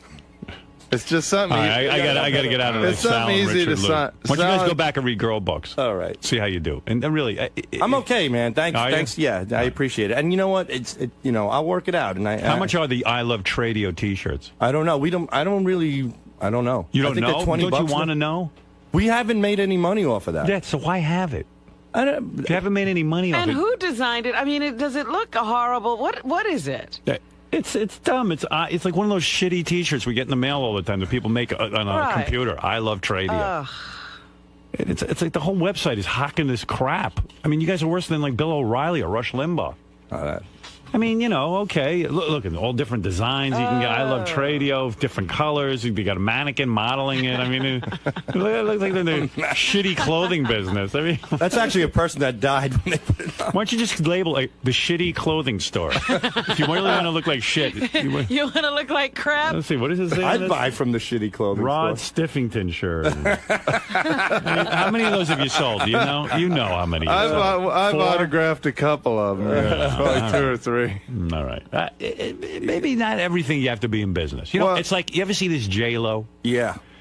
You say, gee, is there anything? She's got a clothing line, a perfume line, or this line, or that line. Well, the one thing lucky about it is she doesn't have to make movies anymore, so there's no more crappy J-Lo movies out there. Well, the best example of that is Kiss. Like, they sell everything. And isn't it sort of, like, embarrassing? Well, Sal buys a lot of that stuff. Yeah, but that is embarrassing. I mean, I don't want to be buried in a fucking Kiss casket. Right. That's a little bit over the top. Well, so then you say to yourself, well, okay, granted, you're not Kiss, you're not as big as those guys. Those guys could afford not to sell all that shit. Right. They just look like they're money grubbers. Right. We certainly don't want to be money grubbers. I mean, that's not in our. That's not our intent. So elevate yourself a little bit. Start looking at yourself as a winner. Start saying to yourself, okay, right now I'm at the beginning of my comedy career, but I'm going to carry myself with some dignity. That's all. And then all of a sudden people begin to start thinking you're a star. You start to think like you're a star and you become a star. Mm-hmm. I'm not saying you can't sell a couple of items if you got something really big going on, but is it worth it for the 7 shirts you're going to sell all year to have a whole website full of shit? We're kind of just, so far we've been selling it just to pay for the website. So. Well, there you go. So is it worth it? That's why we haven't made any money. Take down the website. Be a little more mysterious. We have to have our comedy dates up there. Yeah, I think we have to sell like 300 more shirts to break even. It's the RichardandSalShow.com, by the way. So you're not even making any money with it. So you can't even say it's helping to pay for your. Yeah, get a MySpace page or something. I have one of those too. Yeah, well, rather than that, even just like write something great, or go home and think about your act and how to make it better. Oh, we do that too. I mean, me and Sal each have about 30 minutes now. We do. Right now, the shirts are paying off like the web designer who did a great job on it, and that costs a lot of money. That's where the shirt money's going. Okay, thanks, guys. All right, good luck. But how many weekends you guys doing? Like, we're booked all the way till July. Yeah, till the end of July. Every weekend? Yeah, almost till the end of July. And we've been doing. We made the mistake of adding on Thursdays. So we just came off a 3-day weekend. And are you making some money? Yeah, we're making a couple of bucks. I would think so, if you're working that many hours. Well, that's the other thing. That's why I'm so stressed out. Whether I'm making more money or less money, I have no money in the fucking bank. Why? I don't know. I know you're not doing horribly here. No, I'm not doing horribly at all. I mean, you're making some money here. Yes. I can tell you why, because Sal's wife and my girlfriend were hanging out at one of our shows the other night, and Sal's wife goes to my girlfriend, so what has Richard bought you with all this extra comedy money he's making? Oh, boy. She spends every dime. No, she doesn't. Then where's the money? Did you ever sit her down and say, listen? Credit card debt and home equity loan debt. Is it all from her spending? No, I think it's a combination of both of our spending in the past. When I first moved over here from Wall Street, I was in a little debt from Wall Street, and then I came here and my salary dropped substantially, and then we started using credit cards. So the credit card debt went up tremendously. So it's credit cards, and then we took out a home equity loan to pay off the credit cards. Then we got issued new credit cards. We kept going into that. Well, what are you buying? What is it you see? Who the fuck knows? What is she buying? Pocketbooks? Take every one of those fucking pocketbooks and burn them. No, don't burn them. Sell them. Yeah. Get something for Take them down to Tradio and really sell. I want you to call Tradio. You got actual items you need to sell. Yeah, I mean, you need Tradio. No wonder you like it. I should take out all the pocketbooks out of my wife's closet, take a picture for you guys. How many does she have? Oh, I would say at least 30, 40 per 40 purses. She's the Imelda Marcos of pocketbooks. Yeah, she loves it. And you see that attitude? What is your man buying for you? What is he buying for you? What you're doing With is that trying extra money. You don't have any extra You're trying money. to get a cushion. Yeah, I am. I'm trying to get ahead, and that's the thing. You want to know something? Take off those fakakta T-shirts and sell what's her name? Christine? Yeah. Sell her pocketbooks on your website. Autograph. Full autograph the pocketbooks. Yeah. God, I'd respect. Listen, you got to sit her down and say, listen, honey, we're a team. And if you can't get this, you say, listen, the money that I'm making on the weekends, I got to put in the bank so in case something goes wrong, we got a cushion. That's what I've been saying that word start for word. investing it. You were in the market. Right. Invest in something. Buy something. Right. Pay off your house. So you're saying this, and what happens? She laughs. No, she says, you don't understand. She goes, I am. She goes, I'm working towards that, but we're in a tremendous amount of debt. But how could you buy pocketbooks? I don't know. She hasn't purchased one recently, as far as I know. Cut up those credit cards. Cut them up. I might as well. They're all maxed out anyway. And you're working every weekend and doing these live shows, and you're still maxed out. Yeah. Sal, when I get stressed out from working too much, I never work more than 2 or 3 weekends a month. You're every weekend till July, dude. That's just about, yeah. That's a lot of fucking work. Here's your friend Ian. Ian. Hello? You call yourself Sal's friend and you're texting him? No. I was telling Sal that you guys were getting on him when he was late. I was with him. Well, wait, even one better. Hold on, Ian. Who did you text, me or he texted my wife? What? No, actually, I don't even text. Actually, I called Christine at about later that morning that they were just talking about you, that you were late on Ian, the show. a guy, let's say a guy's late at work. Yes. Why would you call him and say we're bad-mouthing? What does Sal get out of it? Does that make him feel good, Ian? Use your fucking brain. But he was twisting it around. You're a yid? When he started talking Ian, about Sal tells me you're a yid, right? Yes. Ian, but you got you're Meshuggah of toit. You got brains like a goyim. Use your head. Excuse me. No. Ian, hold on, Howard. I'm the nice friend. When Sal is going, when him and Christine are going to see the therapist, I'm at his house watching his kids. It's true. I said you're a good guy, but the thing is, Howard says, "Who's these people texting you?" And I told him it was you. Ian, you're not a friend. He should dump you. No offense. I'm never dumping Ian. Dump him. No. Get rid of him. Ian's a miserable guy, Howard. Ian used to work on Wall Street as the trader, and he had to do like 4 jobs at once. And I don't care what he is. He's not your friend. But I got to tell you one story. He hates you. This guy, do you hate me, Ian? Of course not. He's not going to know he hates you. He's jealous. Let me tell you something. Ian's not jealous. I know. Trust me. Oh, trust me, he is. A lot of people. He probably thinks Christine's hot. Number one. Is he married? Number two, yes, he's married. You're in show biz. You're on the radio. He's busy listening to the show. You're not Jewish. Right. You got it all going on. Yeah, I did think I was emotional. You're not Jewish. So I was a little jealous there. What are you jealous of? I was jealous when I was emotional friend number 2. I thought I was number 1. Oh, you're a scumbag. All right. Ian This sounds guy, like a total ball breaker. there was this guy, Howard. There was this guy, so-and-so Markovitz, right? And he used to So-and-so Markovitz. Yeah, I don't want to say the name completely. Well, you just said his name. Forget it. I don't want to know this guy. Dummy. He's out of his mind. You left out the guy's first name? So-and-so Why don't you say this guy Dave we know, not so-and-so Markovitz. You left out the guy's first name. All right, listen, you don't think clearly. I don't know what you are. So-and-so Markovitz. I wanted to stress he was Jewish. There was a... All right, thank you. Thank you. Good. Go away. But Ian, listen to me. Yes. Any psychiatrist who was listening to this would tell you got a lot of anger towards Sal. The texting, No. you went out of your way to sit and bum the guy out. He was already sick. Yeah. You're not a friend. No offense. No. I was with him the day before on Sunday. I knew he was sick. And then when you guys were getting on him that he was out, and how many times has he been out? You felt you needed You to made text sure him. He knew. He's laughing. Yeah, because he hates you. Because you know what he did? He dug the knife into you. He knows how much it bothers you. It makes him feel better. He's a friend like Judas is a friend. He stuck the shiv right in you. I tell you, when I'm out, people know not to fucking call me. Right. I lay that law down. Well, I wouldn't call someone and say, "Guess what? I know you're sick, but They boy, were bad-mouthing you on the show. everyone's bad-mouthing you. Go have a nice day. Feel better." Sal called me Listen stressing to him out that laughing night, his butt too. off. Ian likes it. Sal called me that night. He was like, "Oh, man, how bad was it today?" And I tried to And play in it other down. words, I was like, in "Oh, it wasn't Sal's that bad." head, it's worse. You know. Right. Right. Right. Ian. Yes. You're vicious.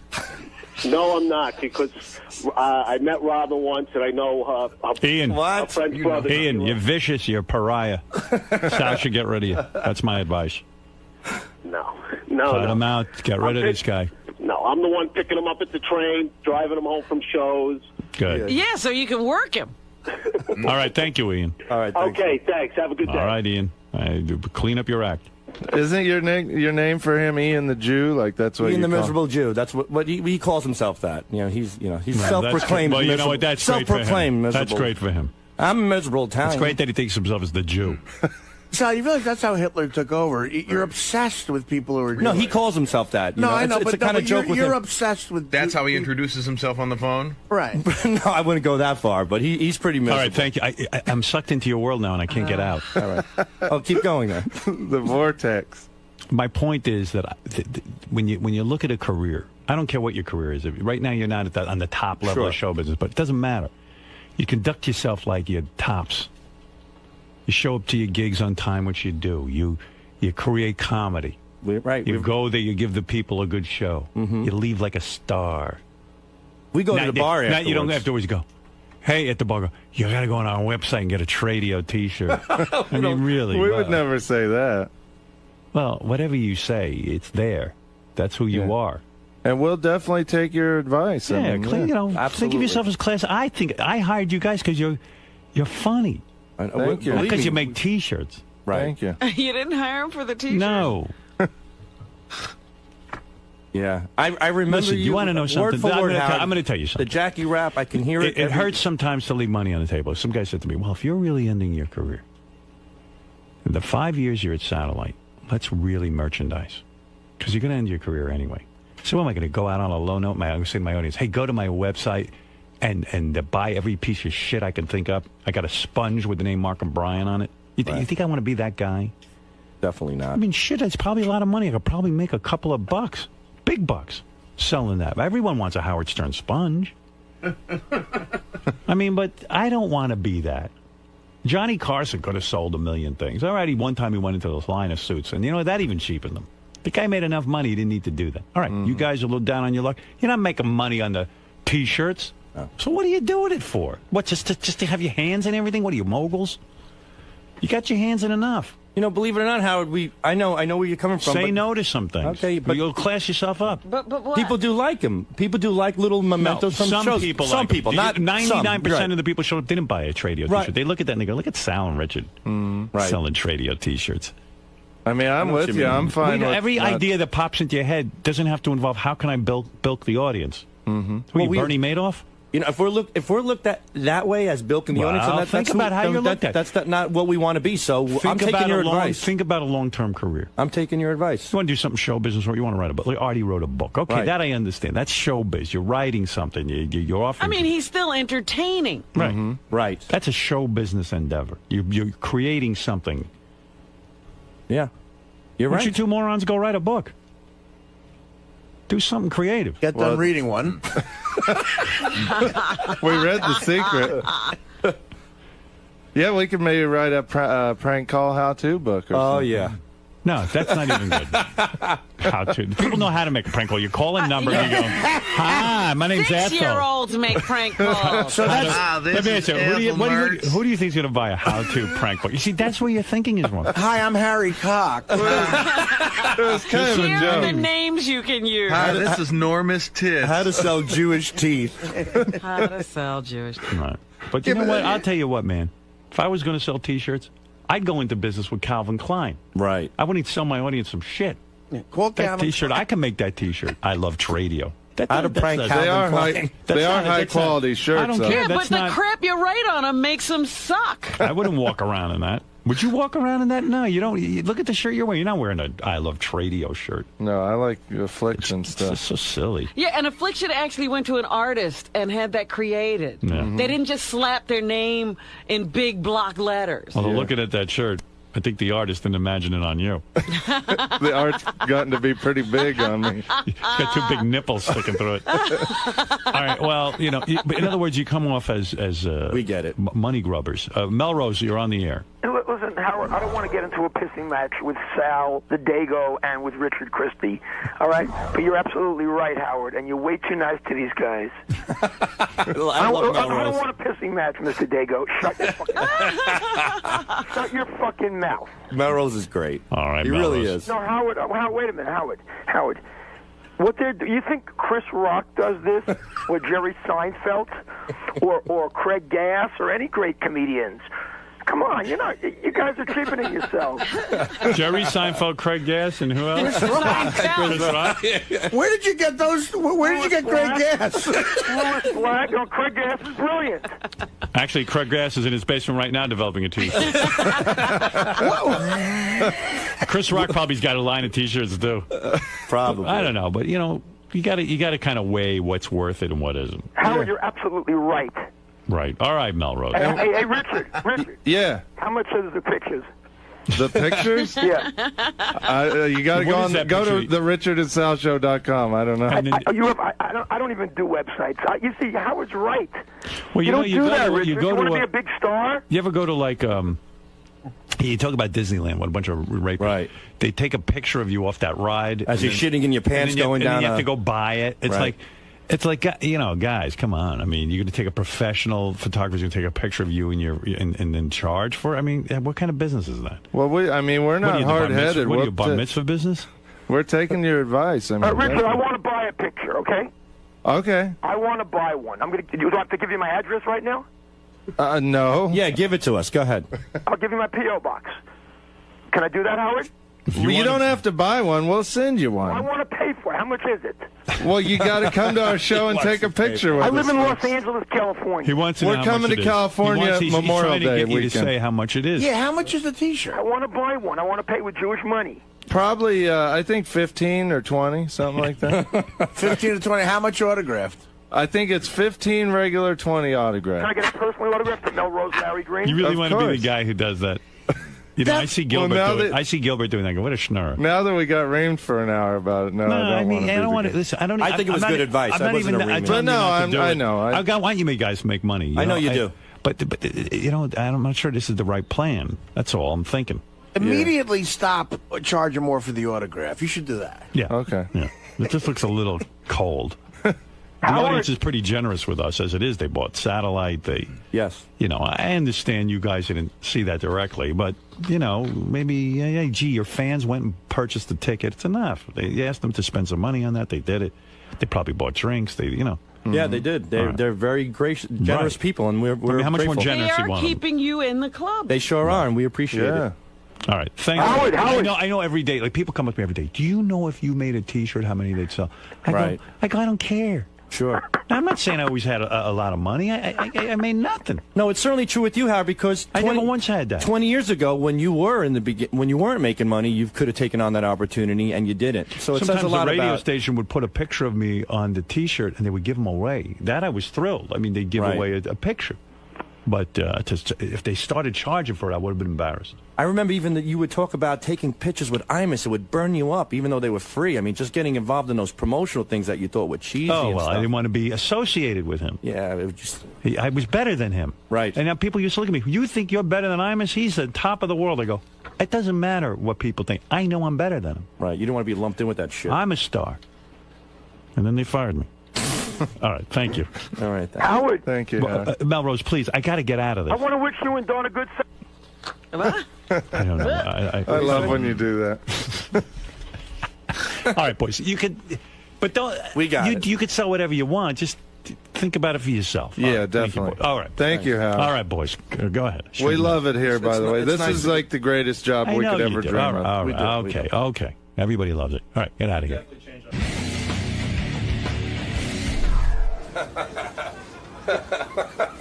Like a therapy session in there. Do you feel better? Yeah. Do you? Of course. When I'm with you, of course I feel better. Such a great guy. He really You're is right, the best. Sal? Yeah, I'm fine. What? They're playing Beat My Life. Yeah. So what are you guys going to do about I don't know. Take Howard's advice. I'm fine with not selling anything. Me too. Absolutely, man. We went this long without selling stuff, and I see Howard's point. It's a good point. I'm fine with taking everything. Howard hit the nail on the head. Look at the empire he's built just on his talent, not side shit. and we have to focus more on that. You know, that's primarily. Yeah, we would never sell like cookies or anything like Right. that. I mean, we might sell T-shirts, but never cookies. Don't drag me into it. Why, you selling cookies now? Don't drag me into it. You know what you should do is you should charge for your cookies, but then charge an extra $5 to autograph it with like sprinkles on it. Don't deflect to me. I would buy an autographed You're Lisa G deflecting cookie. to me. Are you worse than Limbaugh and O'Reilly? Nobody's worse than those assholes. Well, that's what Howard said. We're trying to make people laugh. We're not yelling and, like Limbaugh and O'Reilly is. So is the store going to come down then? Probably. I think so. Like Howard said, use your head. You know, maybe the autographs, the pictures, and stuff. You know, he really made us see the light, so to speak. Maybe we'll have a Richard and Sal show T-shirt, and that's it, or something. Yeah. So, are you going to take Howard's advice and try to get rid of some of the negative people in your life, like your wife and? No, this my guy wife's not a Ian? negative person. Don't deem her as a negative person. I don't want that. No, I'm not. That's I kind know. of what Howard was saying. No, I think Howard was definitely going overboard. Richard sees myself and my wife, and we have our problems and stuff, and we're trying to get past it. But I just want to start getting rid of, just like slow down on the internet, slow down on the emails and all that other stuff. I just want to focus on people who are important to me, like Richard, and that's it. I just want to focus on my work, This guy, it's his birthday today, but I gotta tell you, being with him, it feels like it's my birthday too. Oh, thanks. So it's nice, Too well for it. But he is really the best, man. You are too, buddy. And being on the road with him on the weekends and stuff, I feel like there's a sense of comfort. You know what I mean? Like it's like when you're with family and stuff that. You're out there, there's a lot of strangers, there's a lot of great people, but you really don't know them personally, but there's always somebody you can sit down with at the end of the day and discuss things, and that's where Richard is to me, he's somebody that... I feel relaxed when I'm around Sal. Instead of normally drinking 10 vodkas on a plane, I'll only drink 8. Right. I'm with Sal, because he relaxes me. There's nothing funny than sitting on a plane, putting your head back and hear clink, clink, clink, clink. You hear clink, clink, clink, clink, clink, clink, clink, clink, and I turn to my right, and it's a sandwich bag with 15 vodka bottles, and Richard's going clink, clink, clink, clink, clink, clink, clink, clink, clink, and this is while the plane's going up. This is where you have to be buckled up. Your seat has to be upright. Your tray table has to be in. He drops the tray table. He hugs it. He takes the bottles out. It's just one of those quirky little things. And I'm the guy next to him supporting him in all this. Yeah. I'm like, I know. I go, this is my girl needs. Sal and Beetlejuice. Whenever I fly with either of them, they never give me shit about it. Back to work. We gotta get back to work. Okay.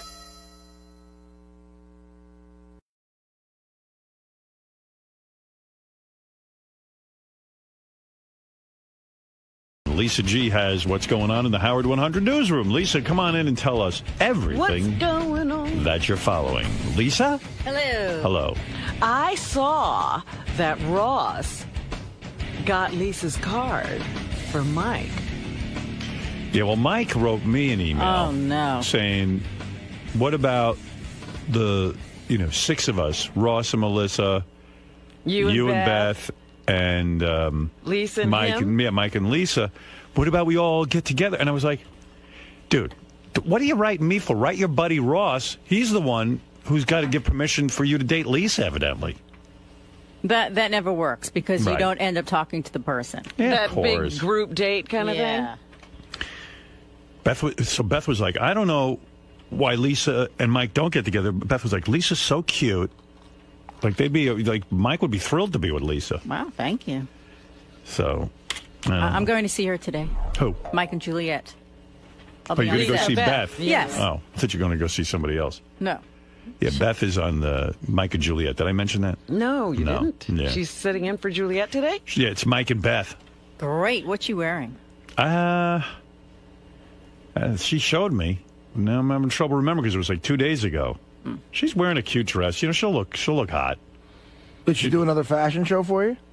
Yeah, she put on 3 dresses. One I put the kill on. I didn't like You it. didn't like it? Why? Listen, it was now, great. if you put the kill on something, does it mean it's dead for all time? No. Or just not right for the show? Not right for television. I see. Too much yellow. Okay.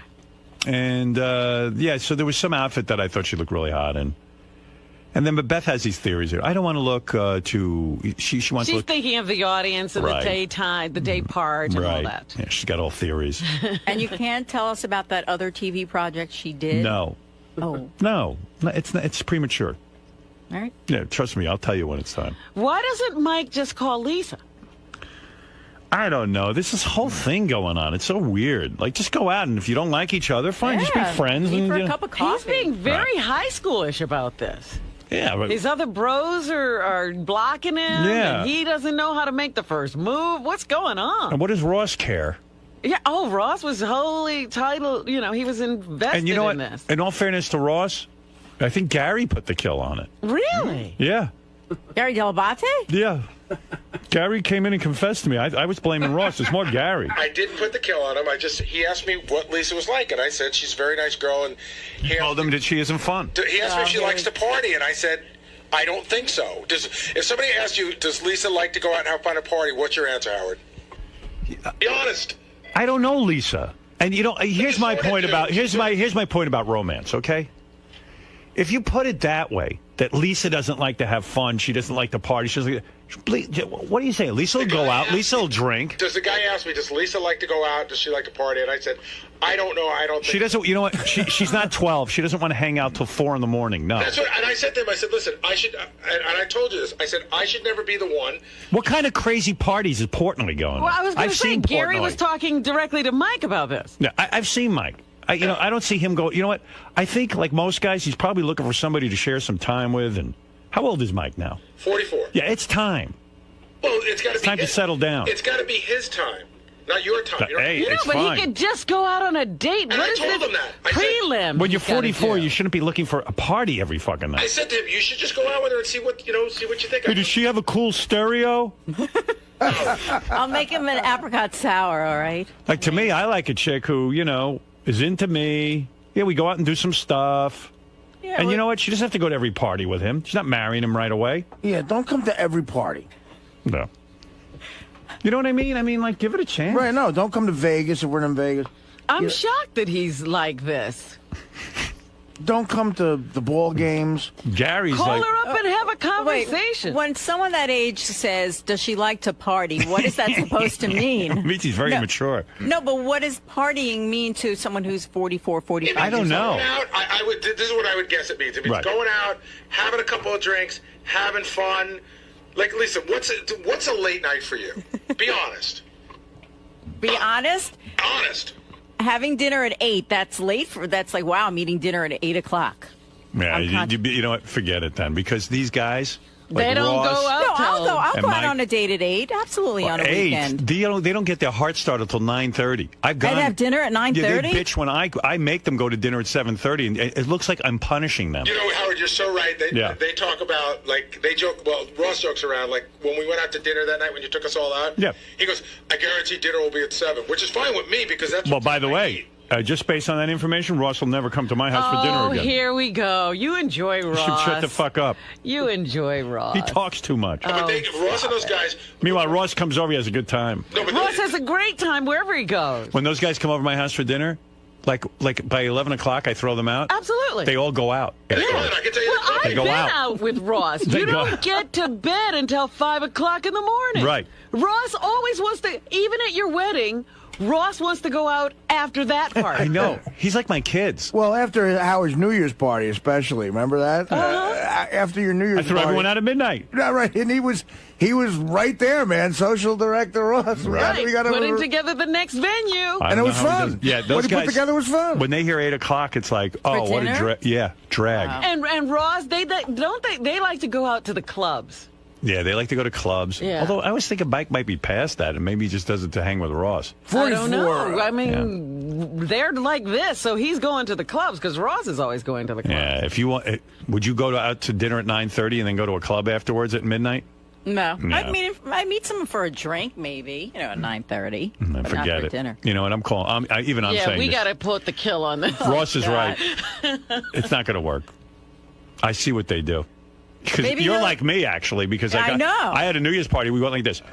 10, 9, 8, 7, 6, 5, 4, 3, 2, 1. Okay, everybody, leave. Yeah, the ball drops and the doors open. Happy New Year. Everyone out. Congrats.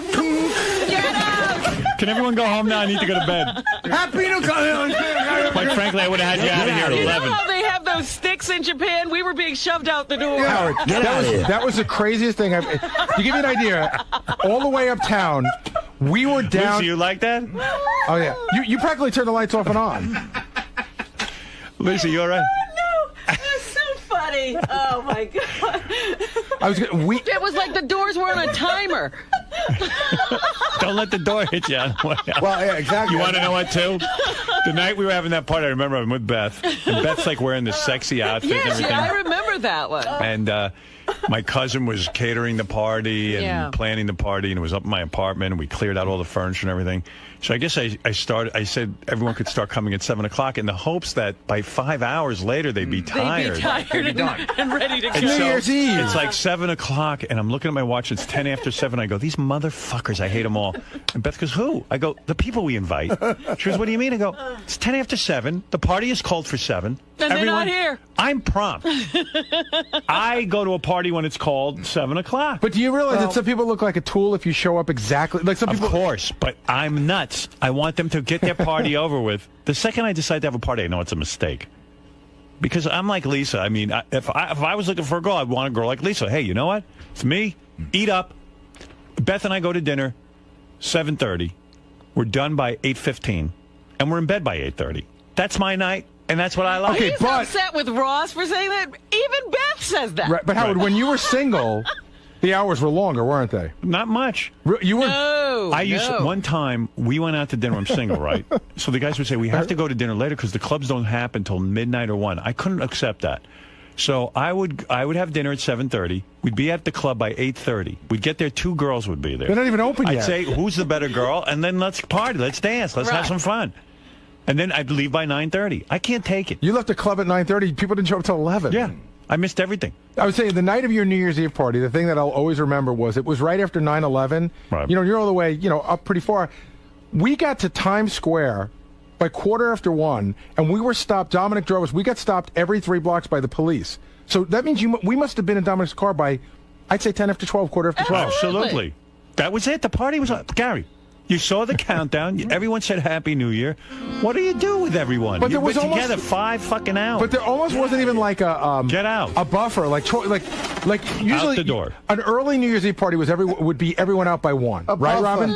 Well, no. See, this is definitely some mismemory here. I have to step in. You guys were there till 1. It was 9 to 1 there. Oh, but he was pissed. He was pissed. I don't know about that, but Everybody wasn't going. I was tired. It was And 9. I was like, all right, I know he wants everybody out of here. I'm making a big show of putting on my coat to leave. Gary, the party did go to 1. No, but people started leaving. I'm telling you, but they knew. Everybody who really knew you left. Well, That's true. No one was having any fun. The invitation, on the contrary, I thought that party was a blast, but it was 9 to 1 on the invitation. But usually with a New Year's party, a lot of times you'll give the question mark, 9 to, Right, 9 to whatever. That means like, right, it's the big party. Yeah, the party. But you realize if he wrote 1, that meant that was stretching it to his absolute max. Right. That's where you figure. Hey, I was being honest. But anyway, going back to Lisa. It was great for like 48 minutes. That party was great.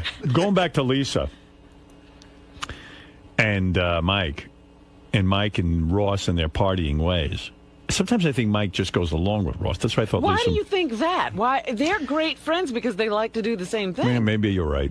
I think also Mike is, I don't think he's looking for a wild woman, but I think he's looking for somebody Who a little. can hang with them? Yeah. Somewhere in the middle.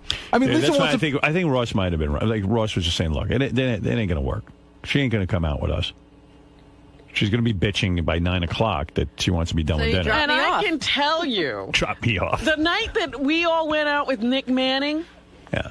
Lisa left. We went out to a club I worked afterwards. all day. I was exhausted. She doesn't party. All right. She doesn't Here's party. Howard, here's a You didn't question. go out with Nick Manning? No. I meant a bunch of us Right, I girls get it. were all I get going it. to a club afterwards. I can't believe Lisa didn't go. And she was just like, nope, I'm going home after she did her interview. Howard, here's a question. It's still working. Ross and I were discussing this. I would never have this conversation with Mike, but Ross and I were discussing this. How long do you think you need to date Lisa to get sex? Not that long. I think it's at least a month and a half. You're wrong. I think you play it right, you'll be in your pants within 3 dates. 3 dates? Really? Yep. I disagree. I guarantee you. I Well, gotta what do you go, say, Gary. Lisa? You got to get it worked up. I mean, you got to, What do you say, Lisa? You know, that's a good question because I don't really know right now. I feel like I want to be someone's really good friend. I want to have a good friend. See, month and a half. All right, 5 days. That's a month and a half. If you date somebody for once a week at the beginning, it's about a month and a half. With that attitude, it's a year. Well, yes, she'll meet you for a drink. Does that really count as a date? And really you got to good sign friends? something. Like, I how don't good know. a friend? Like if I thought he was just hot and I wanted to have some fun with him, then to be But right you don't away, think. I But you don't care. do that. You say you do that, but you don't. When's the last time you Who's thought a that guy hot? was hot Yeah. Right. and you just said, okay, fuck it, I'm gonna have a great night with him? Dr. Dre? Seriously, how many times in your life has that happened? It used to happen Really? more like that, yeah. But when's the last time it happened? How many times this millennium has And it what happened? time of the night is this It has happening? happened this millennium. It did? But here's the difference, okay? You are the king of all media. You and I have the same lifestyle. You have married a supermodel, a gorgeous woman. Here I am. I have the same hours as you, and I can't find a date. So what's going on here? So nobody in radio can get a date? No, it's just like I don't get it. Like why we're having this big conversation that he doesn't want to meet me, that I'm not fun, I don't like to party. Yeah. So I have the You same don't. lifestyle as you, but Yeah, I'm not Yeah, fun. but you met somebody. I met Mike doesn't somebody- want to date him either. I met somebody who, Right. you know, I went out with a lot of people who wanted to go out every night, and this night, but Beth didn't want to. Yeah, they date Howard before they go out. Right. You know, they go there and then they go out. They date you, and then they go. What do you mean? You mean? I mean, like Howard says, like they go to dinner at Howard's place, out by 10 or 11, and then out to the clubs. I've been with them. We've been in the clubs till like 2 or 3 in the morning. Right. That's the way it goes. What can I say? I get up early, I go jogging. I don't Ronnie's know. screaming out there in the hall. I've just been handed a note that he wants Lisa G to shut the fuck up because he knows why she can't get a date. Well, then he, Come on in, she's Ronnie. asking. Oh, he You should hasn't been come on in the and air in a tell month. her. Boo hoo hoo. Ronnie is very passionate about the Lisa G subject. He is very passionate. He is really. I haven't even gotten to my headlines yet. He's a nobody Lisa cares G about that. fan, obviously. He has observed. Well, fan, I don't know. He is. You bring up Lisa G to Ronnie, like fuck her. Where's Ronnie? Oh, there he is. Ron, what are you screaming about in the hall about Lisa? No, I'm tired of hearing this horse shit. What do you mean horseshit? It's horse shit. She doesn't want to go out with anybody. Oh. What do you mean? She's got her little stupid life going on. Stupid life. That's what she likes. She doesn't really want to go out with anybody. She would have been going out with somebody Do you a long want to go time out ago. with someone? Yeah. You do. I don't Ready think to so, date Dave. again, yeah. She's into her violin, whatever She's she saying. plays. What do you know? She's saying. I she don't does. know, dude. You could tell. Why can't she get a date? Everybody's saying it out there. I'm just out there laughing about it. That's all. Well, wait a minute. There are a lot of guys around here, Lisa. Nobody you. Nah, You're attractive. No, definitely not. I mean, your looks aren't your problem. Oh, thank you, but no, not here. Mm-mm. You wouldn't date somebody you work with. Is that? I haven't the met rule? someone that I would even think that way about here, and most people are married. Besides, she has the same lifestyle as you. You know, I mean, you know. Everybody Right. here has the same life. Yeah, I mean, you know. Well, we all You do can't pretty date much. Mike She doesn't want Ganji? to, you know. Yeah, that's right. That's what I was just yelling about. She's hanging out with Ganji. She's looking for a best friend. Why don't you go out with Ganji? Yeah. Would you You be? mean as a friend? No, Yeah. it's a date. Yeah. Well, it's the Oh, same because thing. I know his type. Oh, You know, Miss Howard TV. right. That's his Oh. type. Yeah, but he's friends with them. He doesn't go out with them. He doesn't have a girlfriend, believe me. Ganji's a good guy. You don't think Mike Portnoy would have a good time Nah, with Lisa? definitely Why? not. He's a party guy. Yeah. You think he's quiet? He's not. I mean, I hung with him a few times. I hung with him a couple of weeks ago, actually, with Ross when we did that thing for Sirius with the guys who won that contest. And he came into Rick's and hung out with us. And he likes to party. He's a party guy. How late was he there? I don't even know. I don't Probably like remember. 3 in the morning, right? Probably. Yeah. Yeah, Yeah, they that's- don't come home early. These guys. These guys, when you're waking up, they're coming home. I keep hearing the Eddie Murphy song because it's so ridiculous to me. Yeah. You know that I like to party. All the time. These guys love to party all the time. Yeah, I did too when I was 30. Right. I was kept up right with the best of They them. love it. You really did? Yeah, of course I did. I can't see it ever. Of course I did. Well, I should can't be see the it. same way. Why would I want to be the same way? I don't know. I'm with Lisa on this. I can't see staying up past 10 Every o'clock. once in a while, it's fun. Dude, if you're out there having out partying with those guys, and we had a blast. If you're out there having a good time, why would you want to go home? Okay, I'll tell you what it is with me. Here's the thing. If I'm with a chick already, like I am with Beth, right? There's no reason. No, but that's to go not to what a I'm talking club about. or anything. The only time when I'm on the hunt, as Ralph can tell you, I'm a different guy. Yeah, But right. you score and even then if you you go went home. home I early. score as quickly You went as home possible. early. You used to go. I And then I remember bring when you someone were, into my bed and we bang and we have fun. That's fun to me, sex. Ross and Melissa, who are married, they go to the clubs and they dance. Ross sits there. No, they don't. They stand there. He sits there and she dances. Yeah, right. They sit there. I don't even think they talk to each other at the club. I don't know what they're doing at the club. What do they do the club thing either? But I've seen it, and it cracks me up. I will go to a club just so I can come back here and tell you what it's like. No, If that someone can't wants be. to take that's like doing a news story. Yeah, you got to take the plunge. Right.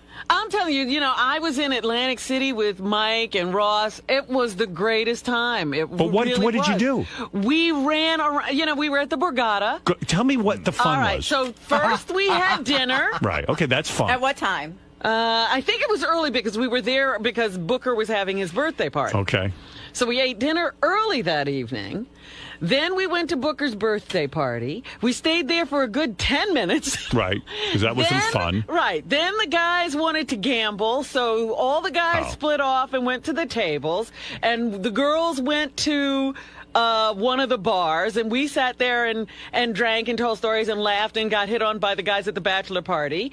And then we came back, rejoined the guys, and we went to another club in the Borgata where they had this band, and everybody was singing along with the band and dancing. And then after that, we went back to the tables. Some people went to breakfast, and it was about 5 o'clock in the morning when we got to bed. See, the thing there that's fun is gambling. See, that's But we for didn't us. do it yeah, for a girls, long, I don't long understand. I could gamble into the night, but the fact of the matter is, for the most part, that sounds like torture to me. Like that's just like someone. If they put me in a concentration camp and said you have to stay up all night, that's what that would be. But we'll play some music while we do it. I mean, it's just I don't know.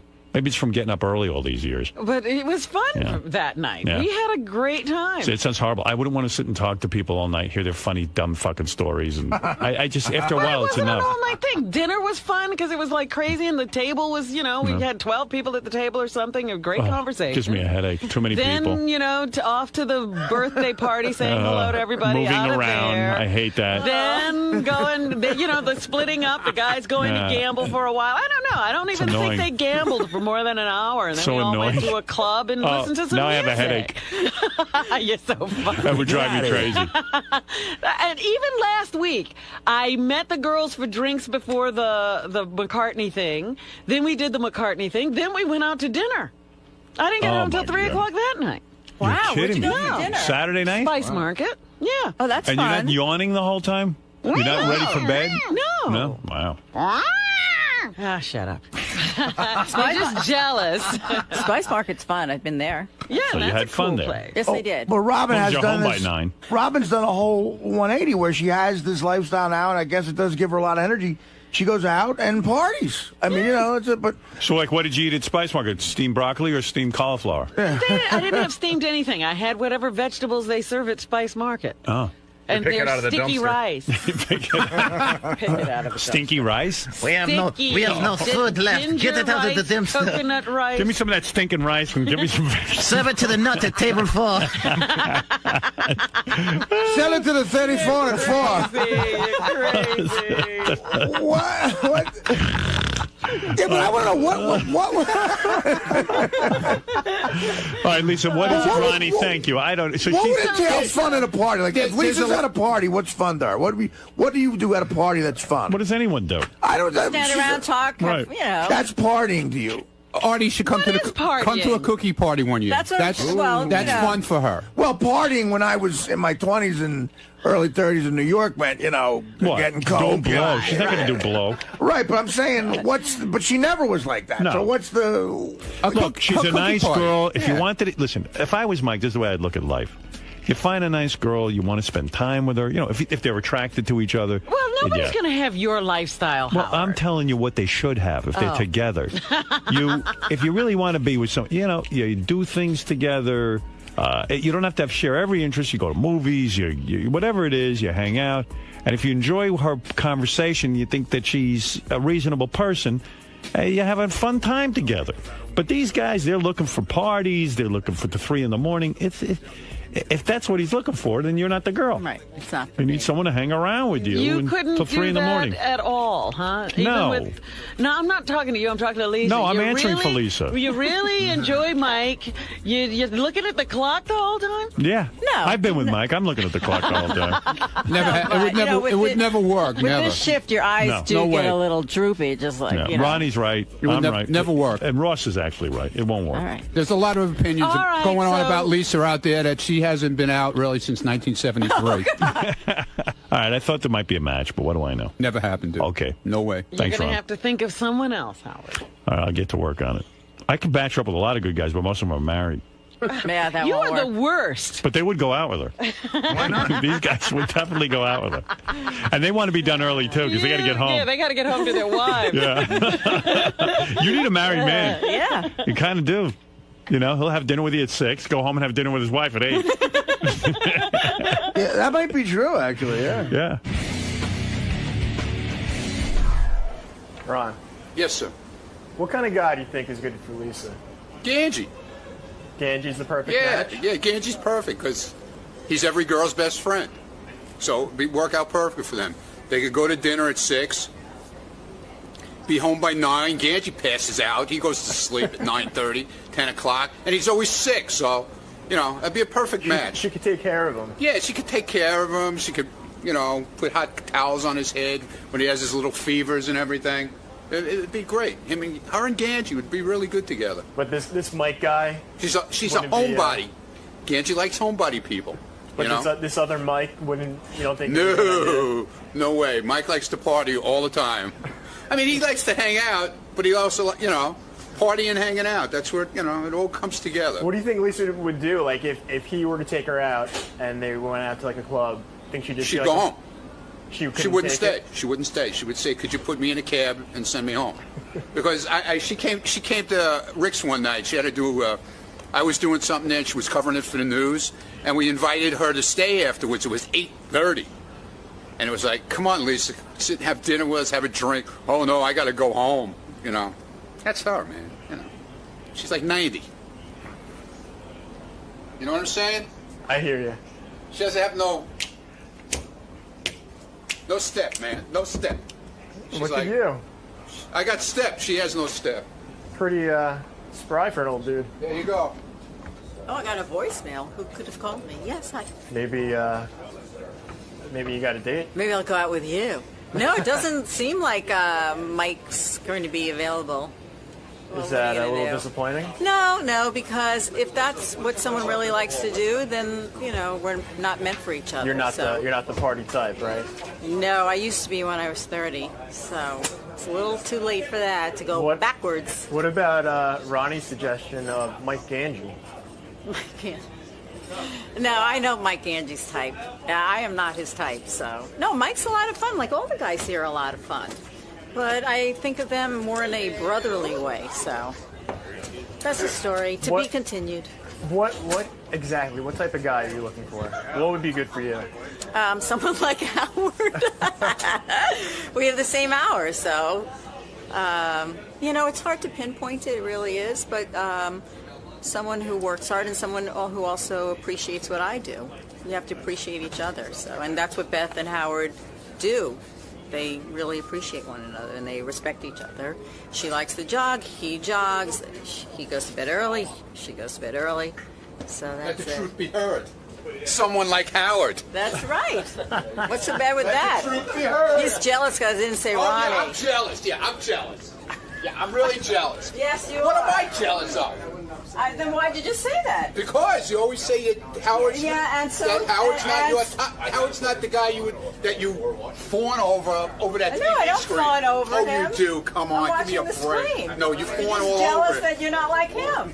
I'm not jealous. You're not of the him. king of all media. Then I why are don't you wanna saying be the something king in of all front of? I don't Then wanna why be are the you king of all saying the something media. in front of a TV camera, Ronnie, if you don't care? Because we're all making comments about Right, this. that's Everybody's right, and you making don't comments care. about it. That's right.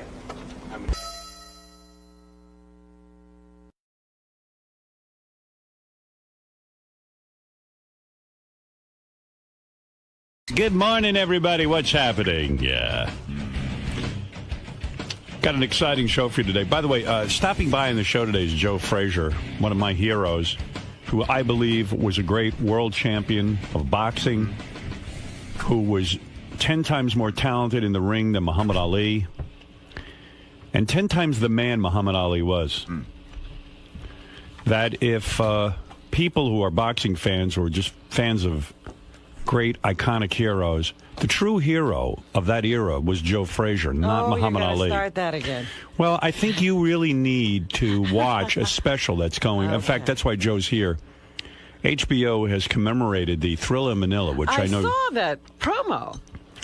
It's a fantastic special, and what you begin to learn is that Muhammad Ali was a monster. That. Well, let me tell you about it. I know you can't believe it, but the real champion was Joe Frazier, and the real people's champion. You know, don't forget, Joe Frazier was a man of the people. Grew up on a farm, worked farm life his whole life. Muhammad Ali worked at one thing, being Muhammad Ali. Never held a job except being Muhammad Ali. Oh, and when it came, hold on, when it came to fighting, he called Joe. He did the worst thing you could do to another black man. He said that Joe was a race traitor. He said that Joe was a gorilla. He was ugly. He was too black. And he said he was a traitor to his own people. And Joe Frazier was a guy who was just boxing. He was working his way like any other man, trying to find his way in life and make a living. Muhammad Ali went and spoke before the Ku Klux Klan.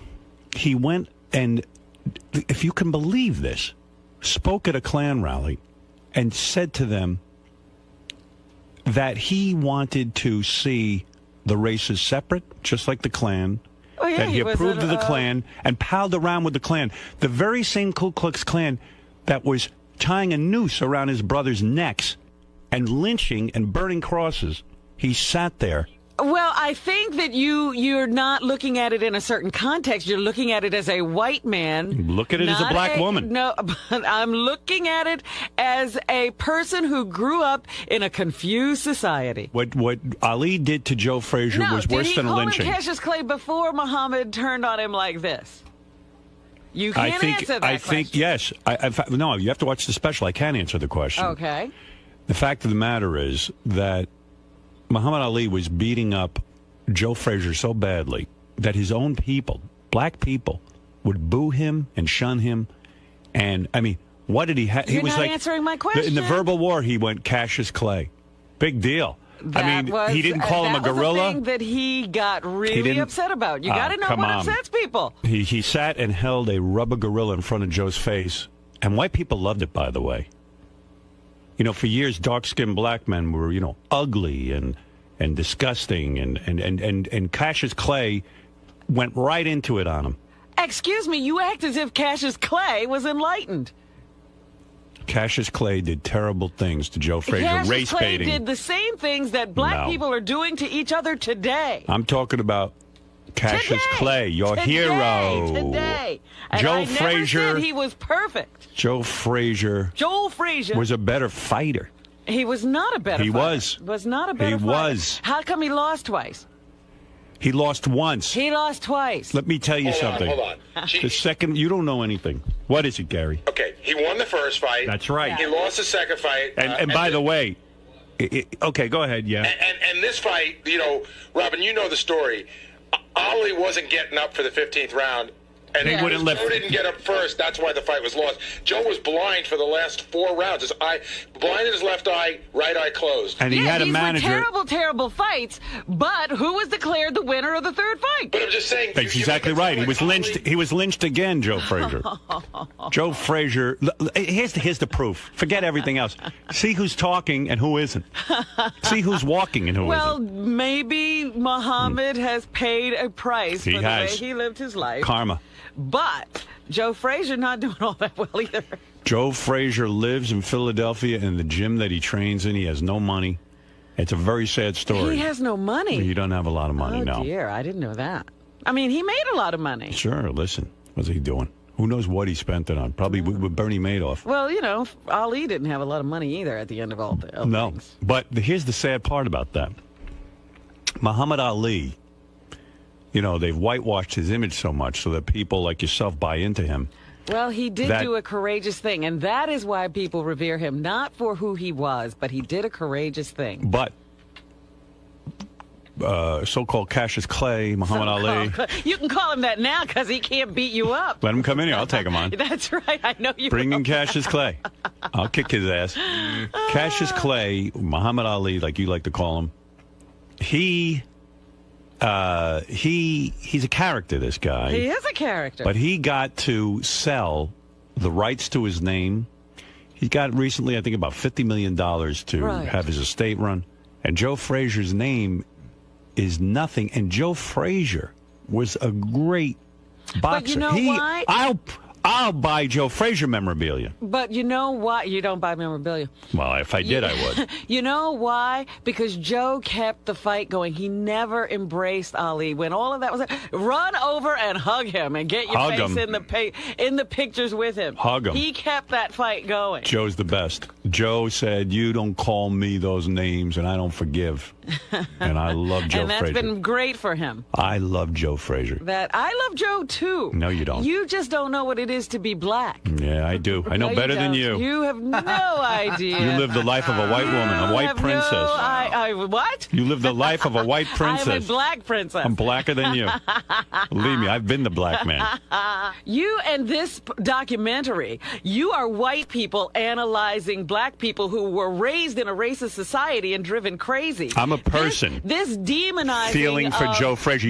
You're a narcissist at a 34. Of a simple man. Oh, boy. Is ridiculous. I'm like, who are these? It's white people who did this documentary. You have a 34 rating It's as a white narcissist. Man who did this. I'm like, listen I'm a to people this person. music. Listen to what they're doing. Yeah. They say nothing about the context of being raised in this racist Say society. what you want. I was raised in a racist society. And I didn't you have use your race. problems, and look at what you're doing now. No. You're analyzing people who you can't understand. Joe Frazier is a true champ, and he will be here today. And by the way, Muhammad as a woman, Muhammad Ali will not be here. He, by the way, doesn't have anything to say. He's in La La Land. Isn't Daniel Carver a simple man?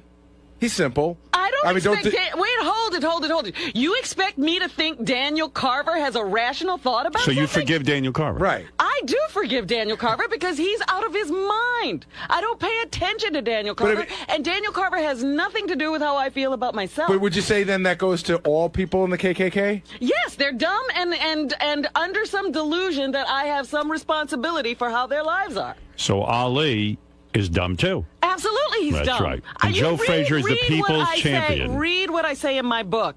It's not that Ali was a great man. It was that Ali was someone we could relate to. We couldn't relate to Martin Luther King. We could relate to Ali because he wasn't perfect. So you don't...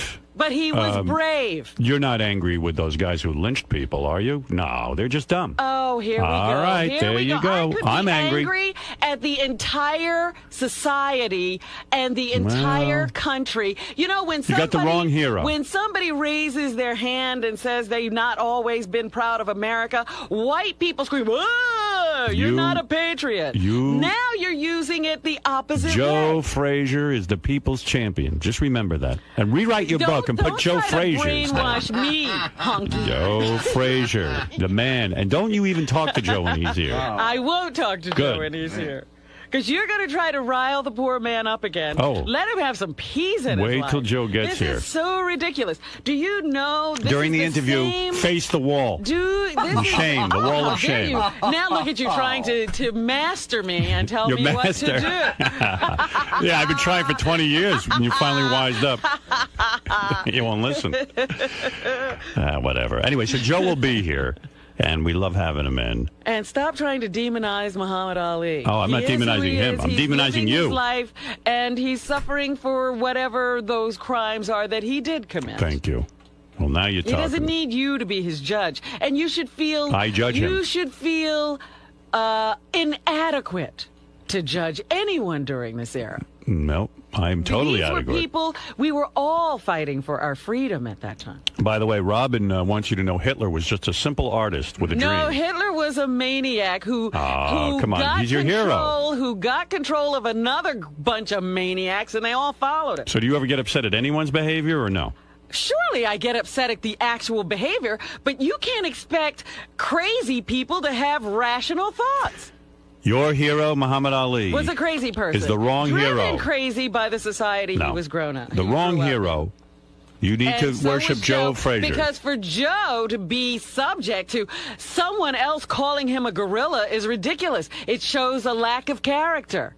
No. Yes. Joe had a family. You can't. That people. was part of the problem. Stop it. You've never had a national figure, a beloved national figure, sit there and ridicule Are you kidding me? I've been called names all my life. Not on the world stage. Absolutely. People have Who did that? ridiculed me, Who's the maligned prominence? me just for working with you. Who is the prominence of Joe How about Muhammad the woman Ali? who runs Ebony Magazine? Oh, How I never heard of her. Almost every black organization. Never heard of them. They shun me. No. Shun me. Bullshit. Bullshit. That's right. Have you ever seen me in Ebony Magazine? Yes. No, you haven't. They had you behind bars in a cage. People have called me the same names they've called Joe. I'm going to put you on the cover of Howard Stern's Ebony. I'm buying Ebony Magazine. Look, you'll see the real hero come through those doors I love today. Joe, but you can't carry on like this. It's ridiculous. You will see the real hero. It's ridiculous. Right, Fred? Unfortunately. Who do you side with, Fred? I think you're being